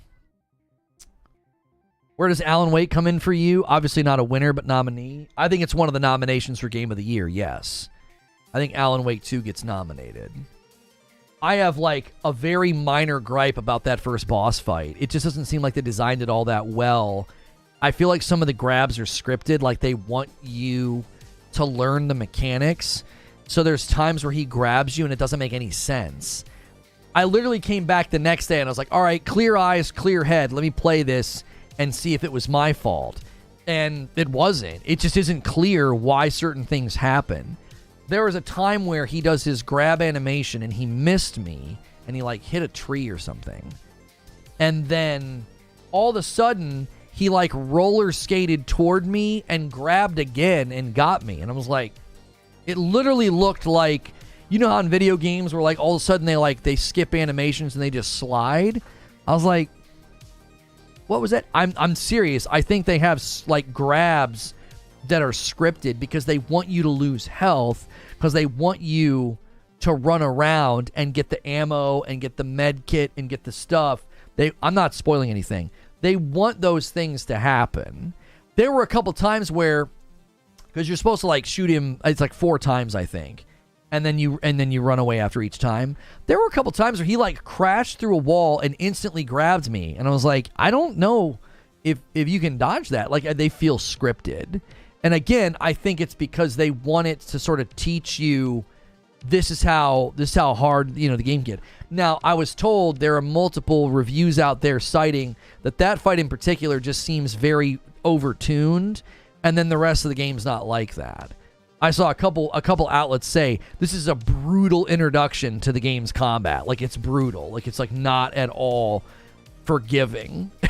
It feels really scripted is what it does. It's like, okay, so you want me to get grabbed a couple times. You want me to get hurt a couple times. You want me to learn, like, use the flashlight, shoot the crit spot, More on the stuff from last year. There are absolutely games that could have taken Plague Tale Requiem's spot. However, the first 2 are ones I've never heard of with good reviews. Chained Echoes came out later in the year. It might show up this year, so we can't count that one. Rogue Legacy, Gran Turismo 7. We've said fighting games and car games don't typically get nominated. Pentiment, it got a lot of noms. Mario Rabbids Sparks of Hope. Again, I don't think Mario Rabbids Sparks of Hope has broad appeal because it's XCOM. Bayonetta 3 did get nominated. And then Pokemon Legends. I can't remember if it got nominated or not. Bayonetta 3 did get nominated last year, did it not? Game Awards, Game of the Year 2023 nominations. I'm sorry, not Bayonetta 3, Xenoblade. Xenoblade 3 got nominated. I had that one backwards. Bayonetta 3 got nominated for music, I think. That might have been what I'm remembering. Yeah, I think, again, the problem with your list is none of those games were as well known as the games that got nominated. Ragnarok, Forbidden West, Elden Ring, Xenoblade, Stray, Plague Tale, like Gran Turismo, car game. Mario Rabbids is an XCOM game. Pentiment, indie. So they already gave an indie title up there, Stray. Not for Game of the Year. Yeah, and Chained Echoes might show up this year because it was late in the year.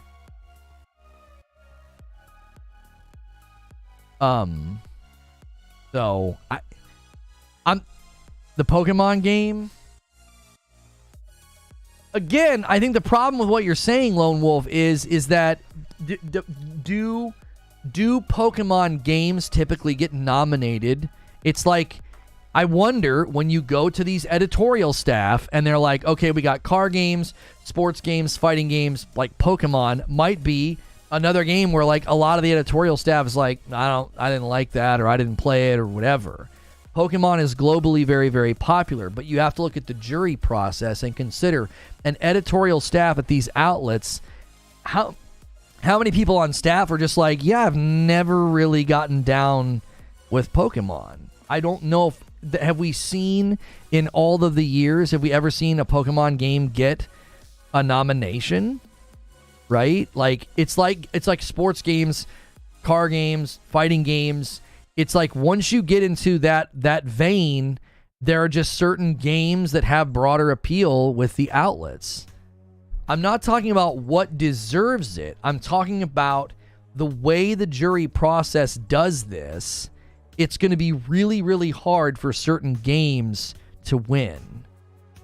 It was also extremely buggy. Yeah, is that the Pokemon game that had a ton of problems? There was a Pokemon game that sold like crazy, but had tons of performance problems. The Arceus game, however you say it. I can never remember how to say the Pokemon Arceus game. It got nominated in other categories, did it not?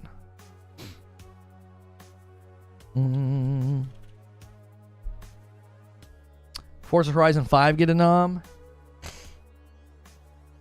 I thought it got nominated in another category. That's what I thought.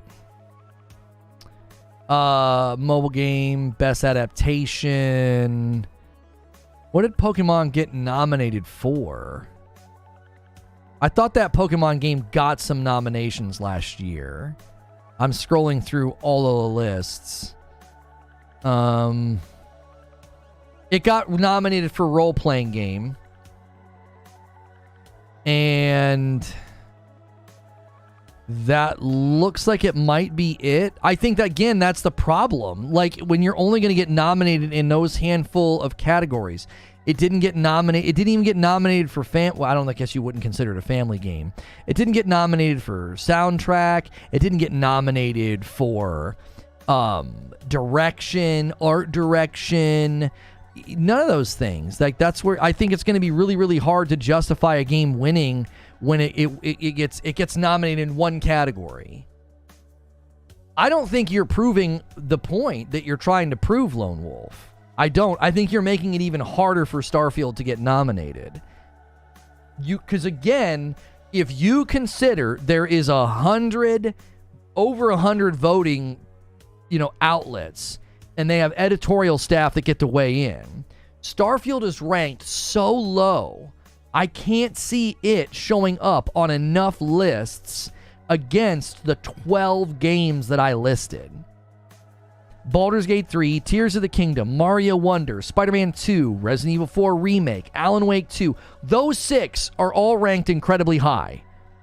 They're in the top 20 for the year. Then you have Sea of Stars, Final Fantasy 16, Street Fighter 6, Diablo 4, Hi-Fi Rush, and Pikmin 4. That's 6 more games all ranked higher than Starfield. Those are the games that are going to be showing up on lists instead of Starfield. I'm not saying people won't submit Starfield. I'm saying there won't be enough. It's mathematically improbable that a game scores the way that Starfield scored and that a bunch of editorial staff included on their list. You also have to consider the fact that Spider-Man 2 is gonna jump over it for a lot of staff. They're gonna be like, "Nah, dude. Nah, man. PlayStation and Nintendo crushed it this year. They crushed it. Nintendo's gonna be up there twice with Mario Wonder and Zelda." I'm telling you, Starfield has no business being up there. It doesn't have the critical acclaim. It doesn't have the acclaim from the consumers. On their own storefront, it's not scoring well. Imagine giving Game of the Year nomination to a game getting a 70% across the board from the people that are actually playing the game. That doesn't make any sense at all. When you got games like Baldur's Gate with a 96 on Steam, you don't deserve to stand on the same podium with Baldur's Gate 3 with your 70-something% on Steam. In the last 30 days, it's in the 50%. Come on. You don't deserve to share the stage with Baldur's Gate 3 Game of the Year when you're scoring that poorly with the public. That's a joke. That's a joke.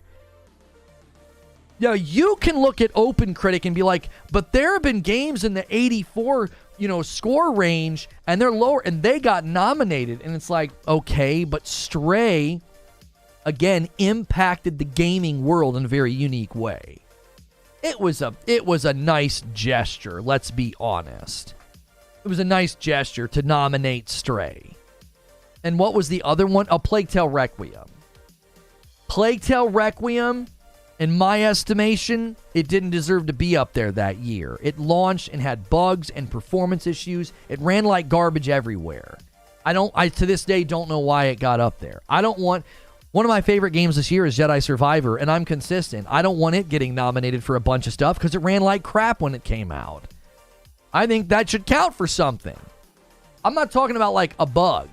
Like Starfield had bugs, even Spider-Man 2 had bugs. I'm not talking about bugs. I'm talking about it ran poorly all of the time. All of the time. Jedi Survivor ran bad all the time. Plague Tale Requiem ran bad all of the time. And they pushed out a performance mode like 7 months later or something.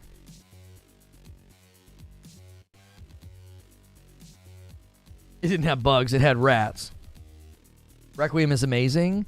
Plague Tale Requiem, in my estimation, got a Game of the Year nomination because the writing, voice acting, and art direction were all stellar.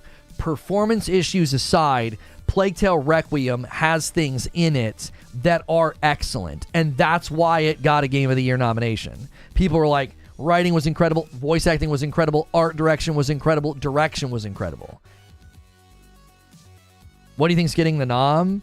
The 6 nominations that I think we're going to see are Baldur's Gate 3, Tears of the Kingdom, Super Mario Bros. Wonder, Spider-Man 2, Resident Evil 4 Remake, and Alan Wake 2. That's my 6. My 6 honorable mentions are Sea of Stars, Final Fantasy 16, Street Fighter 6, Diablo 4, Hi-Fi Rush, Pikmin 4. All 12 of those games scored better than Starfield. Now, they're not all, I would say, as popular as Starfield, but it's not purely a popularity contest. It's the review outlets and their editorial staff putting together a list of 5 games and saying, here are the 5 games that we think stood out this year.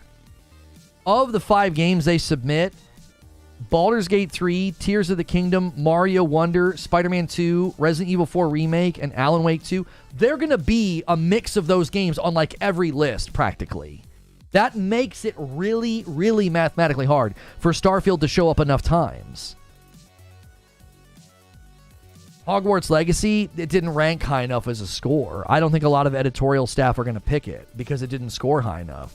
They're going to look at where they scored things, and they're going to pull 5 games from their top, and Hogwarts won't be there for enough outlets and enough editorial staff. Probably the most commercially, if not the second most commercially successful this year, will be Hogwarts Legacy. It hasn't even hit the Nintendo Switch yet.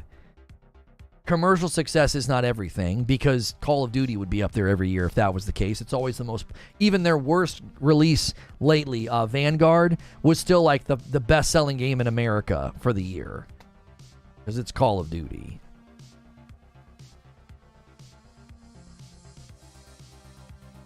My only pushback is only one person scores those games. You're assuming everyone that plays the games thinks it's the score the one person reviewed it as. Well, I'm not saying that the entire editorial staff is going to agree with, George. Let's say they had George review Spider-Man 2. Okay. And the editorial staff doesn't agree with him.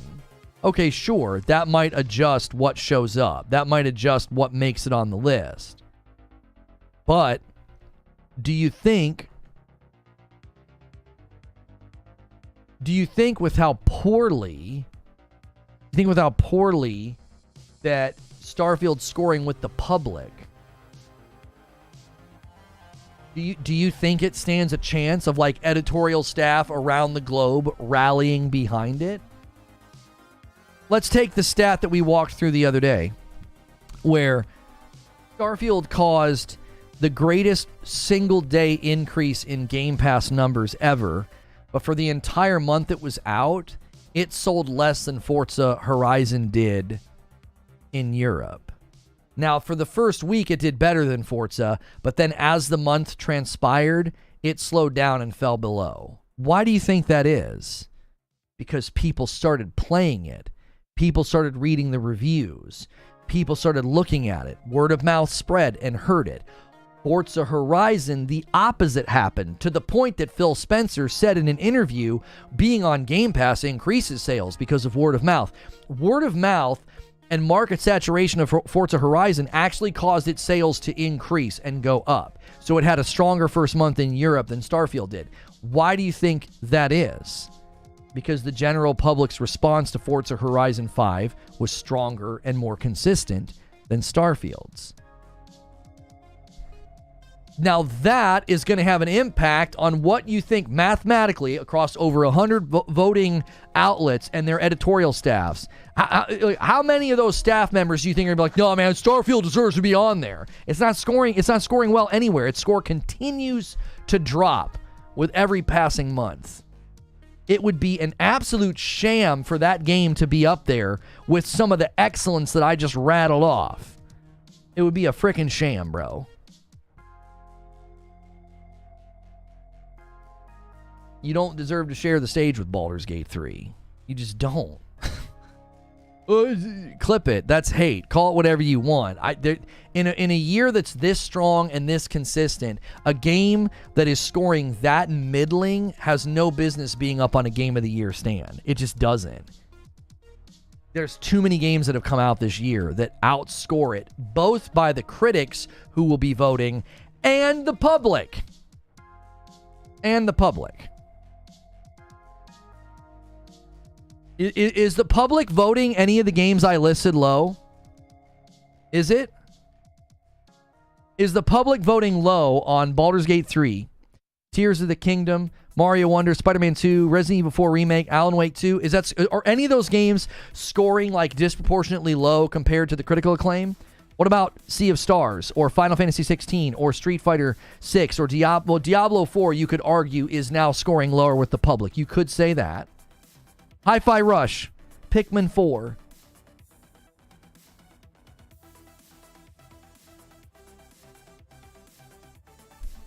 Are any of those games like, oh yeah, man, the public is just ripping them to shreds? Quick math. Assume 100 outlets voting. That means 500 total votes. Assume 95% of the ballots are going to include Baldur's Gate 3, Tears of the Kingdom, and Spider-Man 2. That's 285 votes going to those games. That leaves 215 votes for all the remaining games. The last two spots are fighting for the top vote. They get out of the 215 remaining votes. There's just too many for Starfield or Hogwarts Legacy to overcome. I agree with you.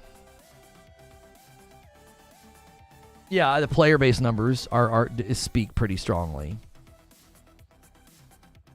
100% agree with you. However, they are going to get a nom to Starfield. They're going to add a 7th or 8th nom.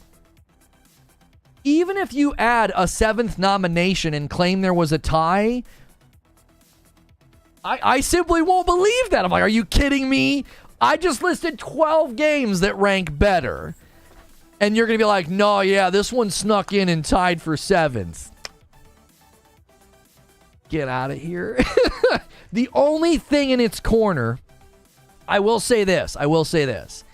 If there is 7 nominations and Starfield squeaks in, we will know that what helped it was there are enough Xbox-centric outlets that just put Starfield on every list every time. They're like, nope, Starfield's got to be up there. Starfield's got to be up there. We'll ignore the fact that user base and critical acclaim all says otherwise, but they'll put it on there every time. And that's going to give it enough votes against games that won't have that universal like levy of support, right? Like, will Sea of Stars have that? Will, Street Fighter or Final Fantasy or, even Diablo 4? Will there be a consistent amount of outlets that are just automatically including those games? No.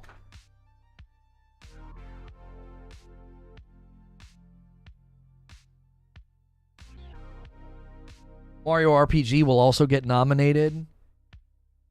Is it coming out in time? November the 17th. I don't think that's in time. Isn't that the day?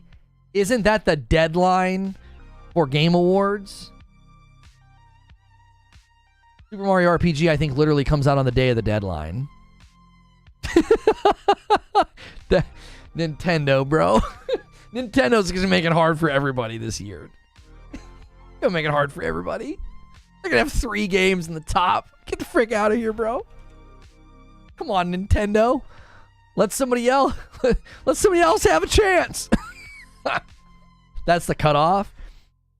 Yeah, if they launch on that day, Is that literally the last available release date? And if it is, well, frick. Well, frick, bro. Nintendo's about to take 3 out of the top 6 spots. I don't know. I mean, Super Mario RPG might not resonate with enough outlets. Super Mario Brothers Wonder is like universally approachable and nostalgic and awesome. Super Mario RPG might not have the broad appeal that Tears of the Kingdom and Mario Wonder has. It's possible that keeps it out of the running, but Nintendo's about to make it really hard on everybody this year, bro. They're about to make it really hard on everybody.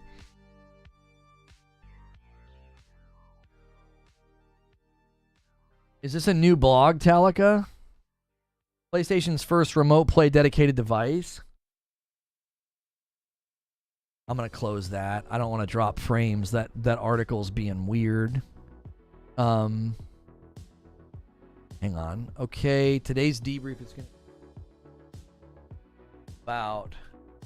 I have an upload about the Xbox leadership changes. That's going to go live in about 30 minutes. We are about 10 away from the member goal. Let's scramble on that quickly. We haven't missed that in almost an entire year since we introduced the concept. Every 25, I give 5. After Friday, I didn't push it hard today. I was fine with. I was re-listening to Friday's show. It was like really, really hard for us to have a conversation. So I'm totally fine with a slower day on members. But let's at least hit the 25. I'll give the 5 that I own. That I owe in the premiere. I'm setting all that up now.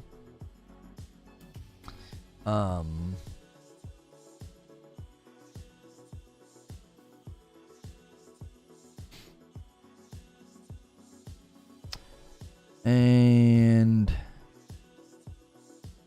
I'm not used to this workflow because usually it's not set to private. Okay, so I always set it for tomorrow at noon, and then I change the date and time after the fact.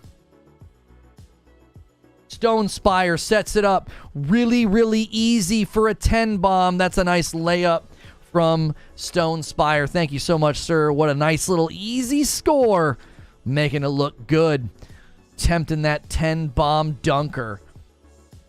There it is. Lone Wolf takes it and slams it home to 25. You guys are like, bro, 25 ain't anything. We did 500 the other day. This is no sweat to us. Thank you so much for doing that. You guys are the best.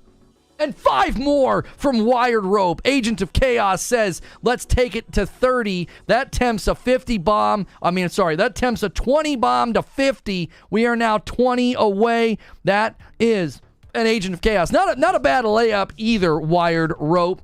Seeing if any of the big boys are lurking in the shadows to drop the 20 bomb. This is one of the best times to scramble on gifteds. If you guys have been kind of holding off today, maybe kind of holding your breath, now's a great time to go crazy because pretty much everybody that's here at this stage in the show is very loyal to the channel, loyal to the show, and you're going to get the right names and the right people in the membership door. So thank you guys so much for being here. And we are at 2,900 members. So we hit 3,000 on Friday. We always slip a little bit after a couple of days because the gifteds that expired from 30 days ago. So the next stretch goal would be 3,500. If we hit 3,500, I don't even know what I would do. You guys would have to come up with something crazy. You have today and tomorrow to do that. That would be the final stretch goal of the year. Listen up, PlayStation Pulse Explorer wireless earbuds launch in select markets starting in December. Pre-order details, okay? Abe gifts a member and takes us to 31. Thank you so much for doing that. Abe making the 20 bomb and Agent of Chaos. If somebody takes it and slams it. Did you see that someone managed to get the PSVR 2 headsets to register with Steam VR? They're working on getting it all the functioning correctly. And a 20 bomb from Kraos all the way from downtown, and he brings it home to 51. Agents of Chaos as well, with the next goal being 75. He rolls it over just like that. Abe puts it up in the air, and Kraos slams it home. Thank you so much. They're trying to get all the functioning working correctly, but they've gotten it at least to be PC compatible. My last comment on your back and forth. Enjoyed going back and forth. And Lone Wolf says, Fair enough, Lono. I do agree with you. I just don't find it strong enough for me when in the past they've had stuff really low get nominated before when other stuff higher could have been nominated instead. I don't disagree with your premise. I think your premise dashes against the wall of 2023, Lone. I think it just dashes against it because 2023 is insane. When a year is this good, it's disrespectful to put something up there that's ranked that low. I'll say it. It's disrespectful. When games are coming out at the caliber and the quality that we have this year, that's disrespectful, man. There are some amazing games that have come out this year. Consistent, great scores with the review outlets and the community. I would say that. It's disrespectful. Be like, why? Why would it be up there? If anything, it shouldn't be because of the expectations were so high for it. It fell so far below what people wanted to see. Like I was saying in chat, says Jay Golden, they're going to add Starfield no matter what to the nom this year, even if it's a 7th or 8th spot. If Starfield gets in and Final Fantasy 16 is not, that's all you need to know. I know this is a hot take, but I think Tears of the Kingdom might win even over Baldur's Gate 3, probably should win. Tears of the Kingdom has a much higher volume of 10s. I could be compelled on that, Donovan, because I said this today when I looked at OpenCritic. Tears of the Kingdom has a volume advantage. It has like 191 reviews, and Baldur's Gate has like 130. So that's a volume advantage. More people have played and reviewed it, which means more outlets and more editorial staff may be including Tears of the Kingdom instead of Baldur's Gate 3. Here's where I think things go to Baldur's Gate's favor. I believe because it's a Nintendo game and because of its older performance thresholds, there are outlets that will include Baldur's Gate but not Tears of the Kingdom. I think every outlet that puts Tears of the Kingdom in their list also puts Baldur's Gate. Does that make sense? I think virtually every outlet that says, yep, Tears of the Kingdom should be up there, I think every time they say, yep, Baldur's Gate should be as well. But I believe there are outlets that will not put Zelda on their list. They won't. It's Nintendo. Maybe they've moved on from Nintendo. Maybe they don't really play Nintendo games. Maybe they don't really like Nintendo games. Maybe they don't like the performance. I think that's where Baldur's Gate 3 edges it out. There are PC-focused outlets. There are next-gen focused outlets that are going to be like, I'm not voting for Tears of the Kingdom. You know the other reason some outlets won't put Tears of the Kingdom on their list? Breath of the Wild already won. And they're like, it should go to Baldur's Gate. It impacted the industry. It impacted developers. It impacted gamers. It's far more. It has a more far-reaching impact with its excellence compared to Zelda. Also, you have to remember, they vote after they have the 5 or the 6. Once they have the 5 or the 6, at that point, you're going to have outlets that included Tears of the Kingdom and Baldur's Gate 3 in their list, and they're going to look at the voting and say, I think it goes to Baldur's Gate. I think Baldur's Gate was more impactful. I think a lot of the staff, a lot of the editorial, I think a lot of the YouTubers are going to look at a list of 5 or 6 games, and they're going to be like, it's great that Tears of the Kingdom's up here again. Basically, Breath of the Wild 2. I'm voting for Baldur's Gate. There will be outlets that ensured that both Baldur's Gate 3 and Tears of the Kingdom made it because they voted for both with their list of 5, and then they're going to vote for Baldur's Gate 3.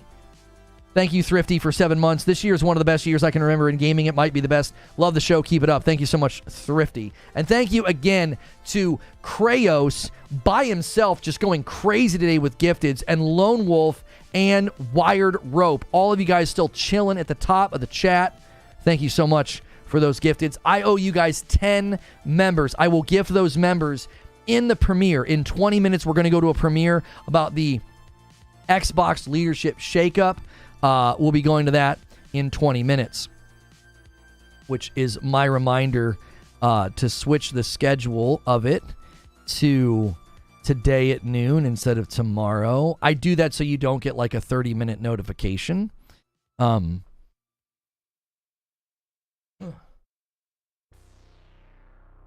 if Breath of the Wild won and Tears of the Kingdom is arguably a better game, shouldn't it win on that premise? No.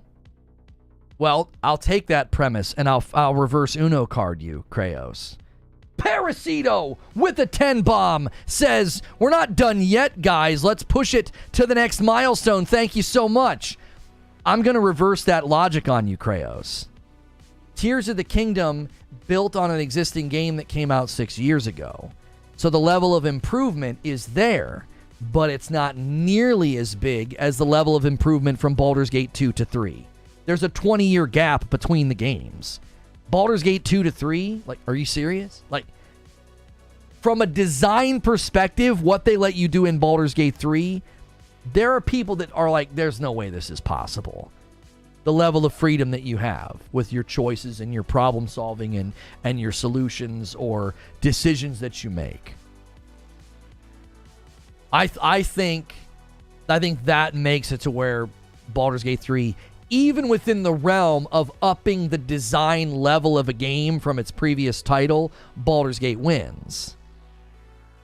Tears of the Kingdom is an incremental step. Baldur's Gate 3 is like a radically different approach to anything we're used to. Baldur's Gate 3 will impact other RPGs. Okay? Tears of the Kingdom will, but not to the same degree. Tears of the Kingdom will impact like open world games, freedom of like the Ultra Hand thing they let you do with like building ships and stuff. That will certainly impact other games. But I feel like the way that Breath of the Wild impacted open world exploration and the way Elden Ring impacted the genre as well, I feel like Baldur's Gate's landing and doing another industry level, hive mind, gamer level impact that is significantly more than what we saw in Tears of the Kingdom. Again, my prediction is based off of the jury process. The way that I'm not arguing from my own experience. I guarantee you, I will end up in videos and hate and salt about this guy's claiming these games will win. He hasn't even played them. There's no way you can make predictions about Game of the Year and adequately play every single game that's come out. I listed 12 games. Who in the world has time to do that while also living like just like a regular life? If you've played all 12 of these games at length, I want to know how in the world you pull that off, right? Baldur's Gate 3, Tears of the Kingdom, Mario Wonder, Spider-Man 2, Resident Evil 4 Remake, Alan Wake 2, Sea of Stars, Final Fantasy 16, Street Fighter 6, Diablo 4, Hi-Fi Rush, Pikmin 4. And let's just throw in Starfield because we know people are claiming that deserves to be up there. There's no way the average person has played all 13 of those games exhaustively. So anybody trying to pull like my gamer card, I'm basing this off of the jury process and what the critical acclaim looks like. And I'm saying this will lead to that. 2 + 2 is 4. How are you progressing in Spider-Man 2? I'm between 15 and 20 hours. I think I'm nearing 20 hours. I'm loving it. I'm taking my time. I'm not rushing it at all. I'm absolutely loving it. It blew away my expectations.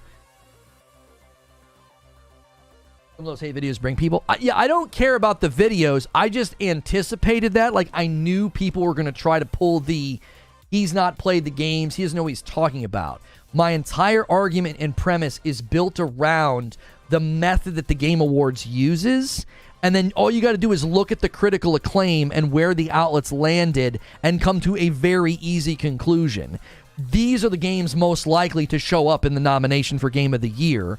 This is the game that's most likely to win. It has nothing to do with personal experience. If it was based off personal experience, then I would obviously just pick games that I like, and that's not an interesting video. I included that at the end. I said, my own personal Game of the Year is Spider-Man 2 because it blows away its predecessors, and that's what I've always wanted in a sequel. It's got to really ratchet things up. I believe Jedi Survivor did the same thing. It was just very, very poor on the performance front. So that's where I land on it. And I ultimately said that no matter what wins, no matter what gets nominated, this was a year where we all won. If you couldn't find at least 2 to maybe 3 great games to play this year, then I would argue I don't think you're a gamer anymore. Anybody running with this narrative that gaming is terrible, gaming sucks, if you couldn't find at the very least 2 to maybe 3 good games or great games to play this year, I would question whether or not you're a gamer. Because even my daughter beat Hi-Fi Rush, and she was like, this is amazing, right? Like, come on. Even though I haven't had time to finish games, I'm like, these games are fantastic. I'm throwing them on the backlog. I can't wait. I mean, Phantom Liberty, Jedi Survivor, those are the 2 I finished this year. In addition, Hogwarts Legacy, I was like right at the end, and I watched my wife finish it, and I was too busy, or I would have finished Hogwarts Legacy. I think I put 42 hours into Hogwarts Legacy. I'm not giving it a nod or a nom because I don't think it stands up against these other titles.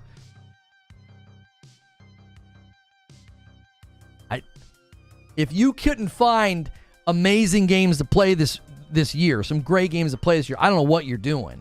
If your conclusion is, yeah, gaming stinks, we didn't get a lot of great games this year, I'm like, I don't know what you're looking for then. I really don't. I was fighting for time to play games because I couldn't finish them. And I was like, I just don't have time. There's too many. There's so many. The game I thought I was going to be playing a lot was Diablo 4. Did you ever think about Baldur's Gate 3 versus Elden Ring? If they released in the same year, it would have probably been the closest matchup ever. Yeah, I've thought about that. I think Elden Ring would have... I always find myself not sure there. I feel like Elden Ring would have won it, but then I don't know, man. I don't know. I feel like Baldur's Gate 3 might have stolen it away. The only reason I think it would have been hard for Baldur's Gate to win was I feel like Elden Ring had this... There was almost like something about it that made people... It had a 95 on OpenCritic, 204 reviews.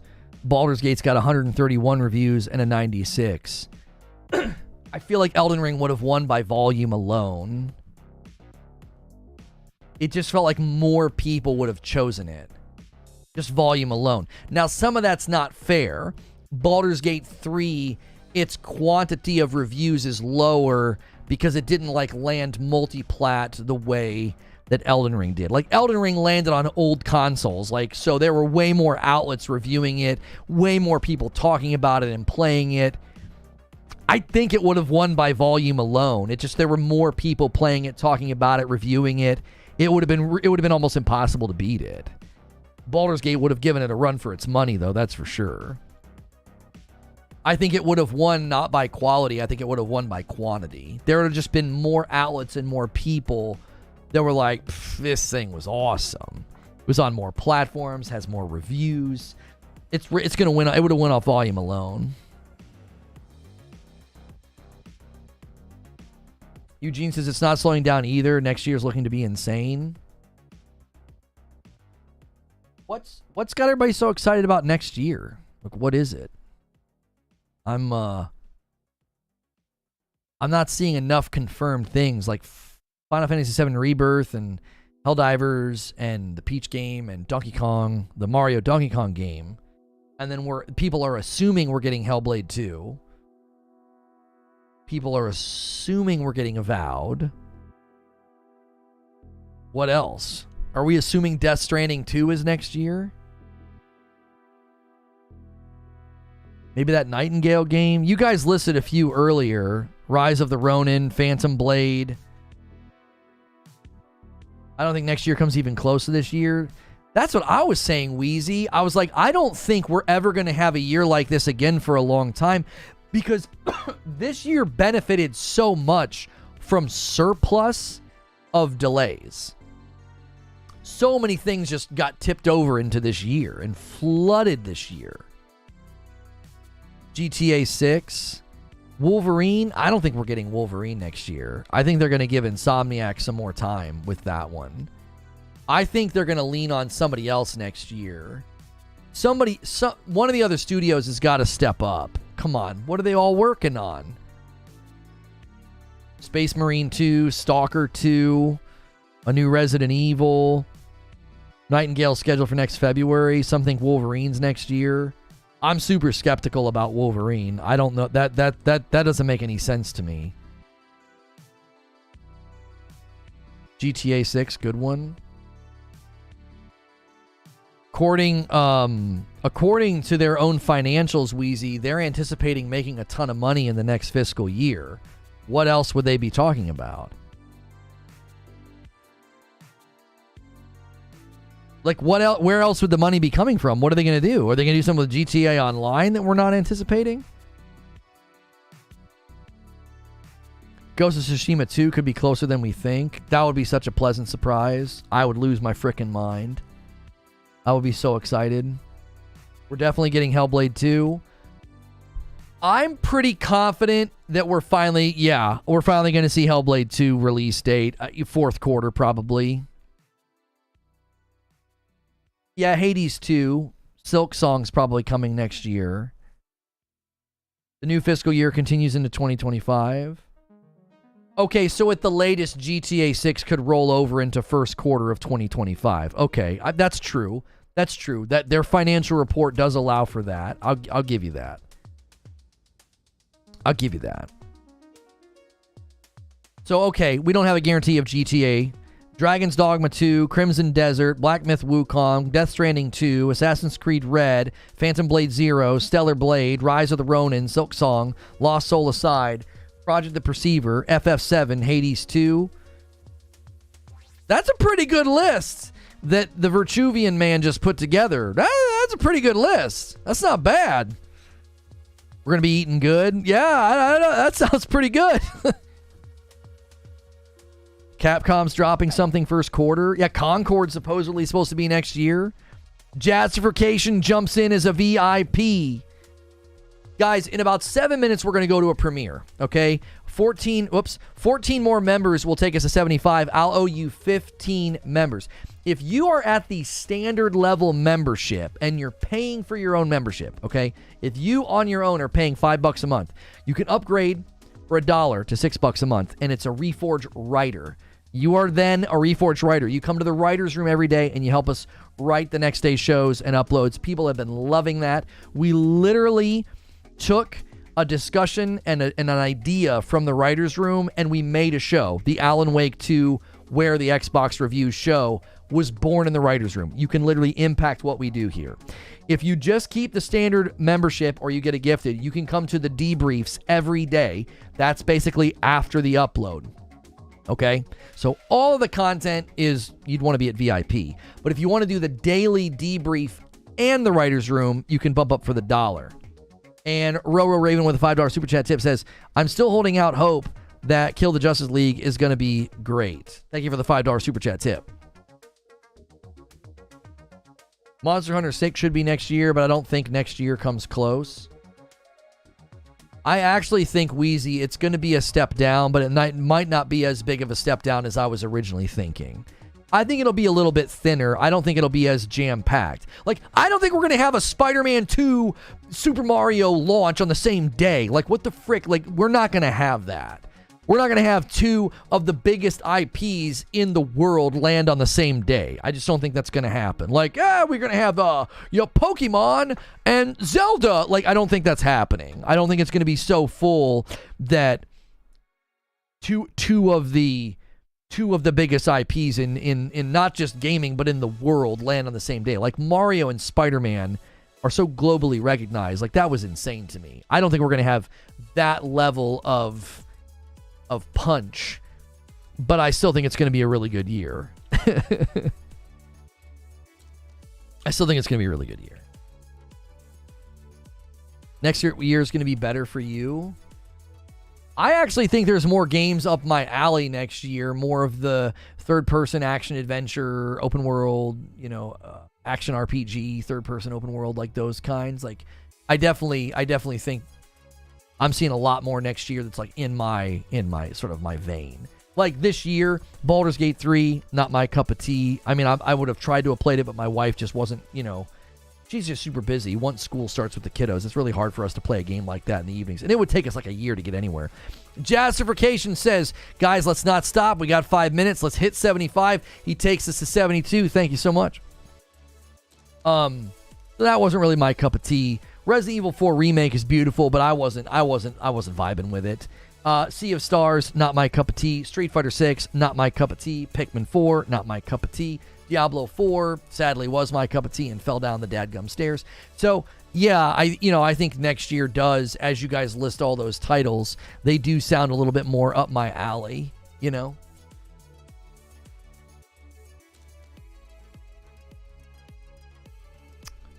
More movie games and delays. I think one of the best tweets I saw about Alan Wake 2 was somebody said, all these people praising Alan Wake 2 are maybe starting to realize that calling something a movie game is stupid.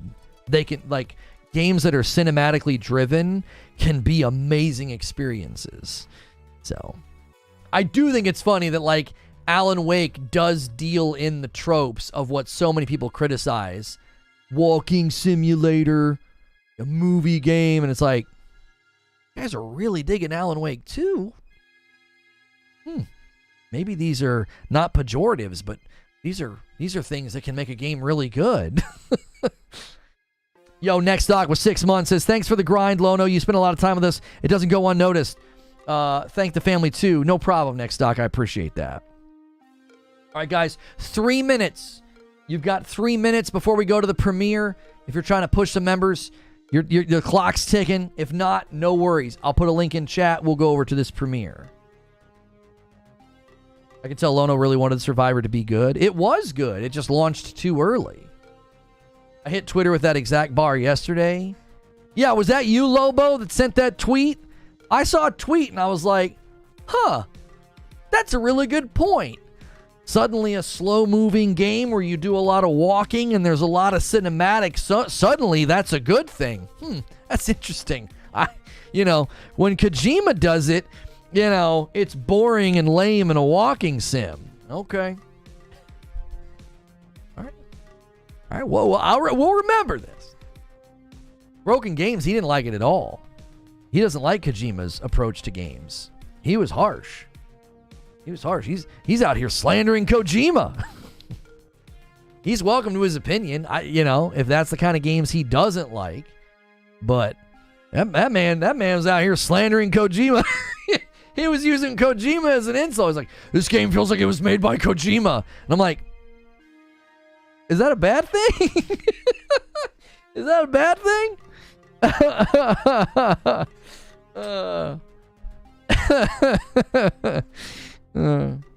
I say it in love, It's like, I had a hard time vibing with Death Stranding, but the game was super cool. Super cool. All right, I don't think we're doing a buzzer beater today. When we get over to this premiere, I'm going to gift 10 members. You guys can keep gifting over there if you want. If you hit the 75, I'll owe you 5 more. I'll owe you 15. This premiere is about the leadership shakeup at Xbox. What does it mean, right? What's going to go on? I think we have a pretty good indication of where we're going to be heading. There is a link in the chat. Use that link to go to the premiere, or you can ride the redirect. Thank you guys so much for being here. I'll see you over there in the premiere.